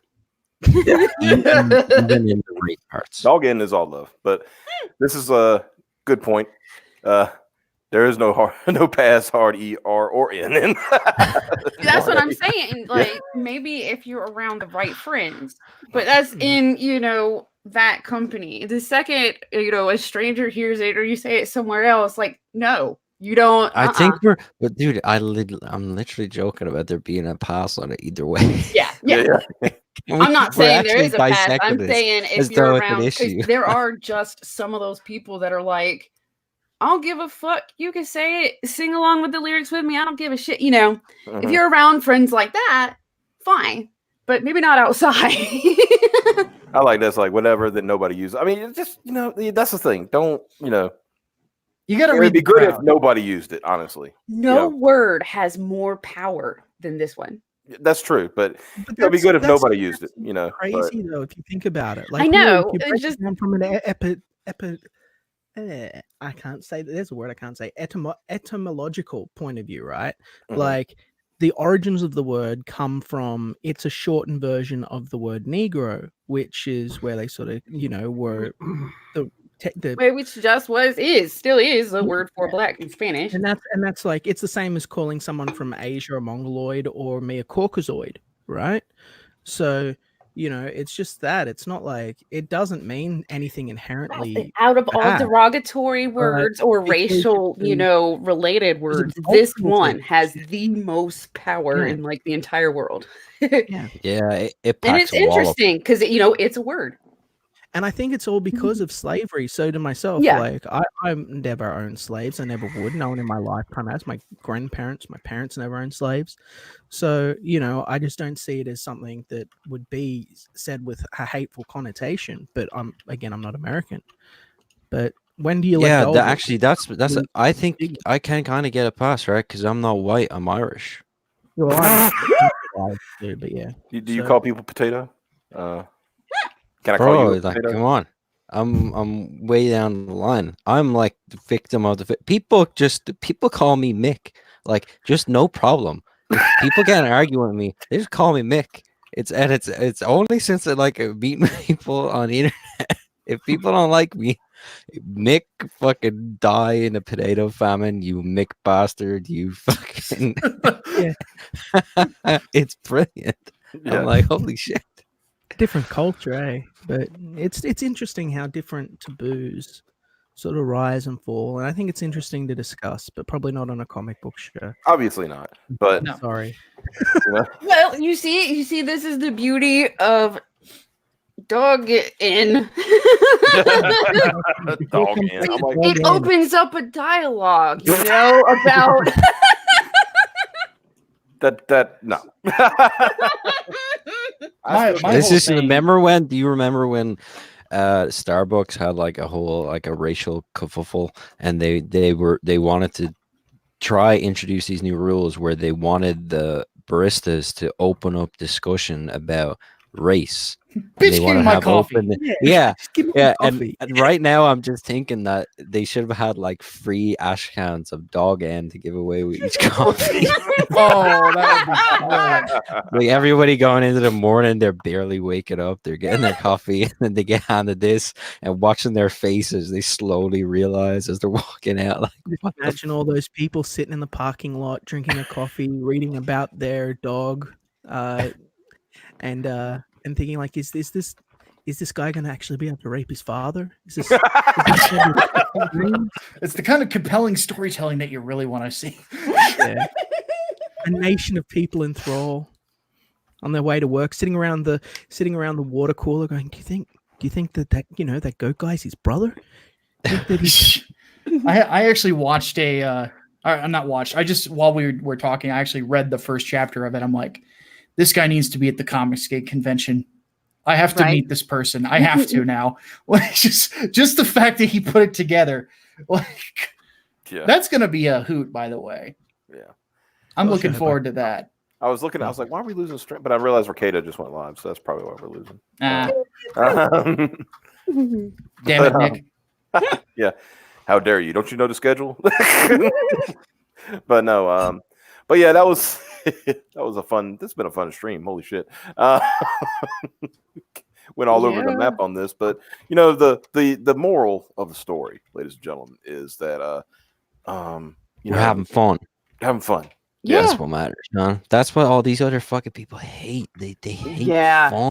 They're just sitting there being like, "Ugh, you're making stuff. Oh, you're laughing at stuff. Oh, They're the no fun allowed robot. Wall monitor. Yeah. Yeah, Nick lost the case again, probably.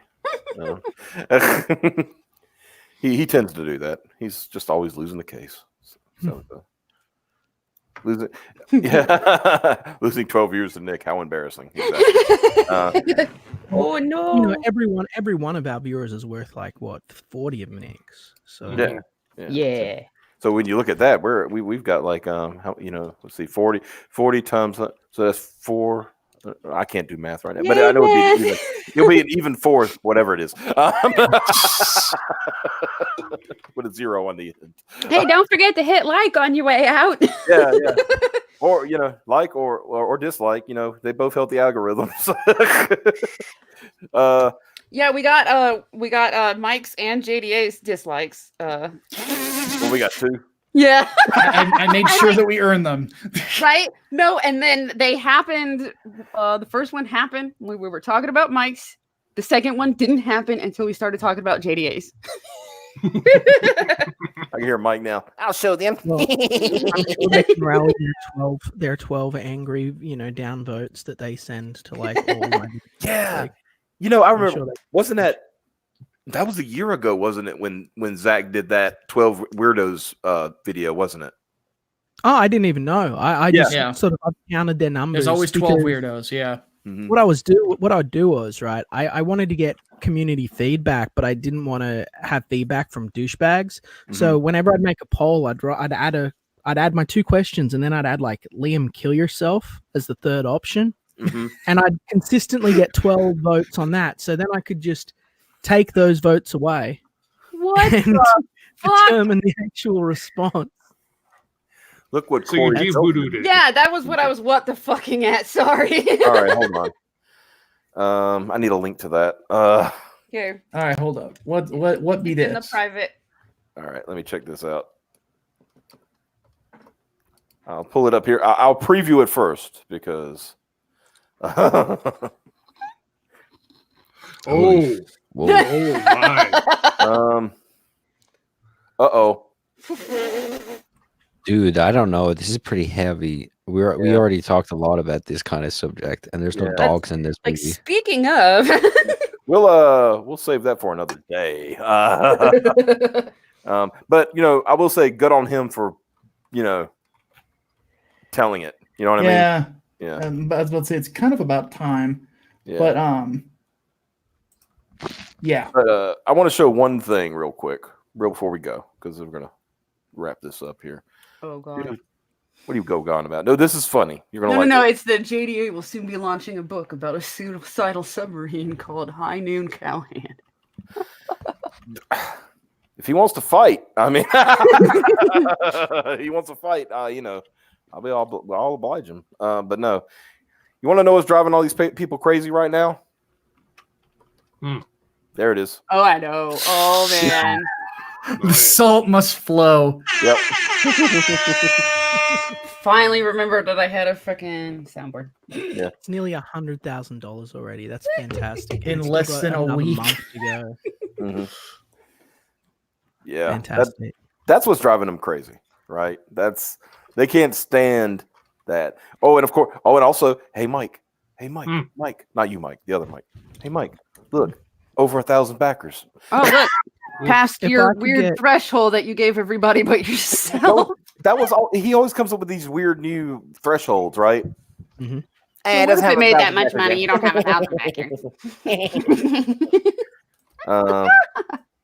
Well, what was another one? A weird one he had. Oh, the campaign didn't do as much as the last one. Yeah, like CG's losing customers. Like, shut up. Then you pull up Lone Star, he gets very quiet. I just pull up like jokes about his height. Well, there's that too. Yeah. But yeah, that was it just kind of seems like he and Edwin do this same thing. It's like if we hit that 10 million goal that we want to hit, well, you didn't make 20 million. How much you make? Mhm. Yeah, it's the shifting Right? standard. Yeah. It all comes back to the double standard. And that's why there can be no peaceful resolution or no bridge building, because they just will shift the goalposts with everything. They'll hold themselves to a different set of values they hold everyone else to. They'll be unaccountable for their wrongs, and it's just a waste of everyone's time. They're wasting the fans' time. They're trying to break the trust of the community, and we need to be cultivating that trust. Yeah, because I think only Cyberfrog and Earthworm Jim went up faster, and the only reason this isn't at 100K yet is because Zach is a weirdo and launched it at a weird time. And I'm going to be straight Yeah. up. I'm going to say that most of Stallone's fans are not going to be buying comic books. Right. So this has a lot of potential. This is showing that within the comic book community, there is a great deal of interest for the Expendables, for Stallone, for these kind of stories. Yeah. Well, it's also shown them that here's this other place you can go to, man. Yep. You want free reign to make whatever the fuck you want and have no one tell you what to put in there or what not to put in, and do it exactly how you want to. Yep. Yeah, you're Here sick you of go. busting your ass trying to hold on to helicopters and you want to fight demons? Oh, here you go. Someone to just draw you doing all those stunts you don't want to do. Yeah. You want to get fat and someone can just draw you still in your the Kicking shape you ass, wore in your 20s. Yeah, exactly. Like Mo Big says, sure, everyone combined, but you can't make $10 million on one campaign. What's the other one? Right. And that was the other little narrative that was going around. Well, Zach doesn't say he's CG. Yeah. He literally says it in the timestamp that he put in there. He goes, Yeah. obviously, I'm with you guys. And Yeah. he kept arguing with everyone who was telling him, Mike, take the L. You Yeah. lost. Yeah. I just kept fucking with him. I'm like, Mike, thank you for giving us a timestamp for the exact moment he says he's CG. And then he starts going off on this other tangent. I'm like, dude, he literally says, obviously, I'm with you guys. And then finally, I'm just like, dude, it's too dangerous to go alone. Take this L. Yeah. Like, Yeah, that's the thing. He kept wanting him to say the words Comicsgate or CG. Like that was the validation or Yeah, he had to say. Oh, and then another one they're saying is That's because they made him. They backed him into a corner and made him say, "Of course, I'm with you guys." She's been with us since the start. Come on. Yeah. And the Trailblazer, you know, that's the thing. The freaking Trailblazer, and you've got to think he's got to keep swearing allegiance or something like that. No, he does. Yeah. You know how Zach swears his allegiance? He goes out and does what he does every fucking day. Yeah. Right? Okay, and that is the most important lesson that any creator can take. That is where Mike fucked up. Guys, seriously, right now we need to be in a stage where we are doing the job, right? The social justice warriors have converged for everything. Now they're trying to take over Jurassic Park. Everything is just shit. Everything is a mess. The only way we can compete is by creating a viable alternative, which means you need to have your head down, doing the work, just like Zach's doing. That's what needs to be done. Without anything to sell, we can't be the change we want to see. Yeah. Yep. Simon is hard campaigning for a Cobra comic. He wants to do he's got the story planned out. He's already like drawing, stuff about it. He said it needs to be a comic. I was like, yeah, we just want to take all of Stallone's IPs and make them into comics now. Now that we've got Stallone here, supporting us and letting us do this for him, I want to hear more from the Commando Terminator guy that calls in sometimes. That's always a lot of fun. You heard him on Ethan show. It's a good bit. Yeah. It's a good bit. But yeah, Simon really wants. He said, he's already got the title. Cobretti versus demons. That would be the title of the book. And it's like, I was like, why demons? He said, why not? One thing I'll say behind the scenes though, this got a lot of people thinking. It's like, what can we pursue? What can we go after? What are some franchises that we could make into graphic novels that would be money that nothing's being done with them? And I've got one. I'm not going to say what it is, but I've already got somebody who wants to work with me on it, plus another writer or another writer and another artist who want to work with me on it, that are also fans of said franchise. So, and if we were able to do it, it's a possible ability to, Oh God! No, don't even start with me. But there's a possibility that it could resurrect these franchises that aren't having anything done with it in like video games or movies or anything like that. But with comic book fans who have these nostalgic feelings of a series like the Expendables, because most people love the first Expendables film, there's something there that is untapped in the marketplace with these franchises. So I will say this, guys, right? I think this is very important. I'm all about this hype, okay? But we should be establishing our own IPs right now. Zach can do this because he's got Jawbreakers. Yes. All right? Now, we really should, every single creator should be going forward with their own flagship character. There should be a character that when someone thinks of you, they think of a character the same way you think about Stan Lee, you think of Spider-Man. Right, that's what everyone should be doing. So don't think, oh wow, there's this new license, and go chasing licenses. Because even if you succeed before you've established enough of yourself, which is unlikely, but if you were, you would just become a slave to the IP mine and end up doing ghostwriting and doing other gigs like that. And that's not good for anyone's future. Right now, we need everyone producing original content and pushing forward. Right. Not to mention, you can't really walk into a meeting like that without having some substantial success beforehand. Yeah. I'm not even, for what my plans are, they're kind of relying on my next two books being huge. I think they probably will be, given that, and Liam and I have already talked about what I've got planned for the future, and he knows I've got some pretty crazy stuff coming up. But creative dynamite over here. He's big plans, big dreams. Good. Yep. And but again, like for me to be able to pitch this thing, I got to be able to go in and be like, yeah, I've sold X amount of comic books and I'm not working for any publisher. It's all self-published, all out there. I've sold thousands of comic books, but I've got a name on the internet. I can make money. I'm a guaranteed name. This other person who wants to work with me on it is also somebody who's got a big campaign already. And then the artist that wants to do it, he's already worked for Antarctic before. He's already, got his own stuff that he's doing. So yeah, like there's names coming in that are also people that where that company has no risk. No. Oh, no. Okay. Yeah, I should probably go ahead, and I know I have this feeling Piper's getting the sleeps. Yeah. So I'm going to go ahead and call it for the night, guys. Of course, we could talk after the stream, because we do that anyway. Guys, thank y'all so much for coming on. Be sure to tune in tomorrow night. Michael Derrick will be on to talk about Grayscale. That's a campaign that unfortunately launched at the same time as Expendables, and it's been kind of put off. Yeah, poor guy.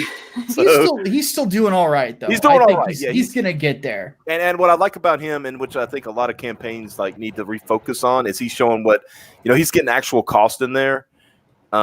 Instead of, I just, I put it up for 500 and then ride the algorithm. No, don't do that. What's your book gonna cost? Produce it. Don't hope. But no, you got to have numbers. I know a lot of people say like, hey, set your campaign goal really low because it multiplies your exposure on Indiegogo. Yeah. And whereas I think that's really true, I'm very scared for smaller creators exactly who sort of go in thinking, okay, I'm going to do all of this and do all of this, and then they find out that their printing and shipping is going to cost a certain amount, and it'll end up running them a few $1,000s into the red. Yep. We've got to be informed. We're all businessmen. We all have the fate of our future careers in our hands. And if you can't pull in, realistically, guys, for a 48-page book, if you can't pull in around 13 to 15,000, you're going to run into problems when you go to fulfillment and printing. Yep. So that's what you need to be aiming for. If you Yeah, don't I think would you can do it, definitely say base your minimum on what you can afford to do when all's said and done. Hey, I just want to say one thing. Like I said, Michael Derrick tomorrow night, but you should get Dan Fan on her book too. She gave herself a high stretch goal to hit. Guess who's coming on next Friday? Oh, I mean Thursday. Excuse me, Thursday. Next Thursday, Dan Fan will be on to talk about her book. hell yeah. I love the concept. Is that Orgasm Girl? Yeah, that's Orgasm Girl. Yeah. Did Martin Luther King ever show up, or was he a no-show? He didn't show up. That was unfortunate. Fucking no-show, man. Yeah, I guess he was What's the trouble with busy. that dude? Yeah, I know, right? I won't call his agent, find out what's up. But guys, thank y'all so much for tuning in. Thank you, Liam. No thank one you, gets Carl. that joke. They just think I'm being a bad person. Yeah. Thank you, Liam. Thank you, Carl. Thank you, Micah. Check out Inglewood. Check out Death Sworn. Get ready for Xenotype. That's going to be the next big hit. I am excited. March 1st. It looks. I saw some people ask in the chat, March 1st. At March the latest, 1st. maybe late February. Let's see how quick Odie finishes the last few pages. Wow, I'm so hyped. I've seen the art. It's Yeah. So, guys, thank y'all so much for showing up. We will see you tomorrow night. Please come by. Everybody, please come by. Check out Michael Derrick's campaign. We really want to try to push that along and get him funded. So we want, it's like you said, Liam. Rising tide lifts all boats. Let's get these boats lifted. Let's get everybody going. Let's get everybody funded. The quicker they get funded, the quicker they get to work. So, thank y'all so much, ladies and gentlemen, and we will see you tomorrow night. Please come back. Bye-bye.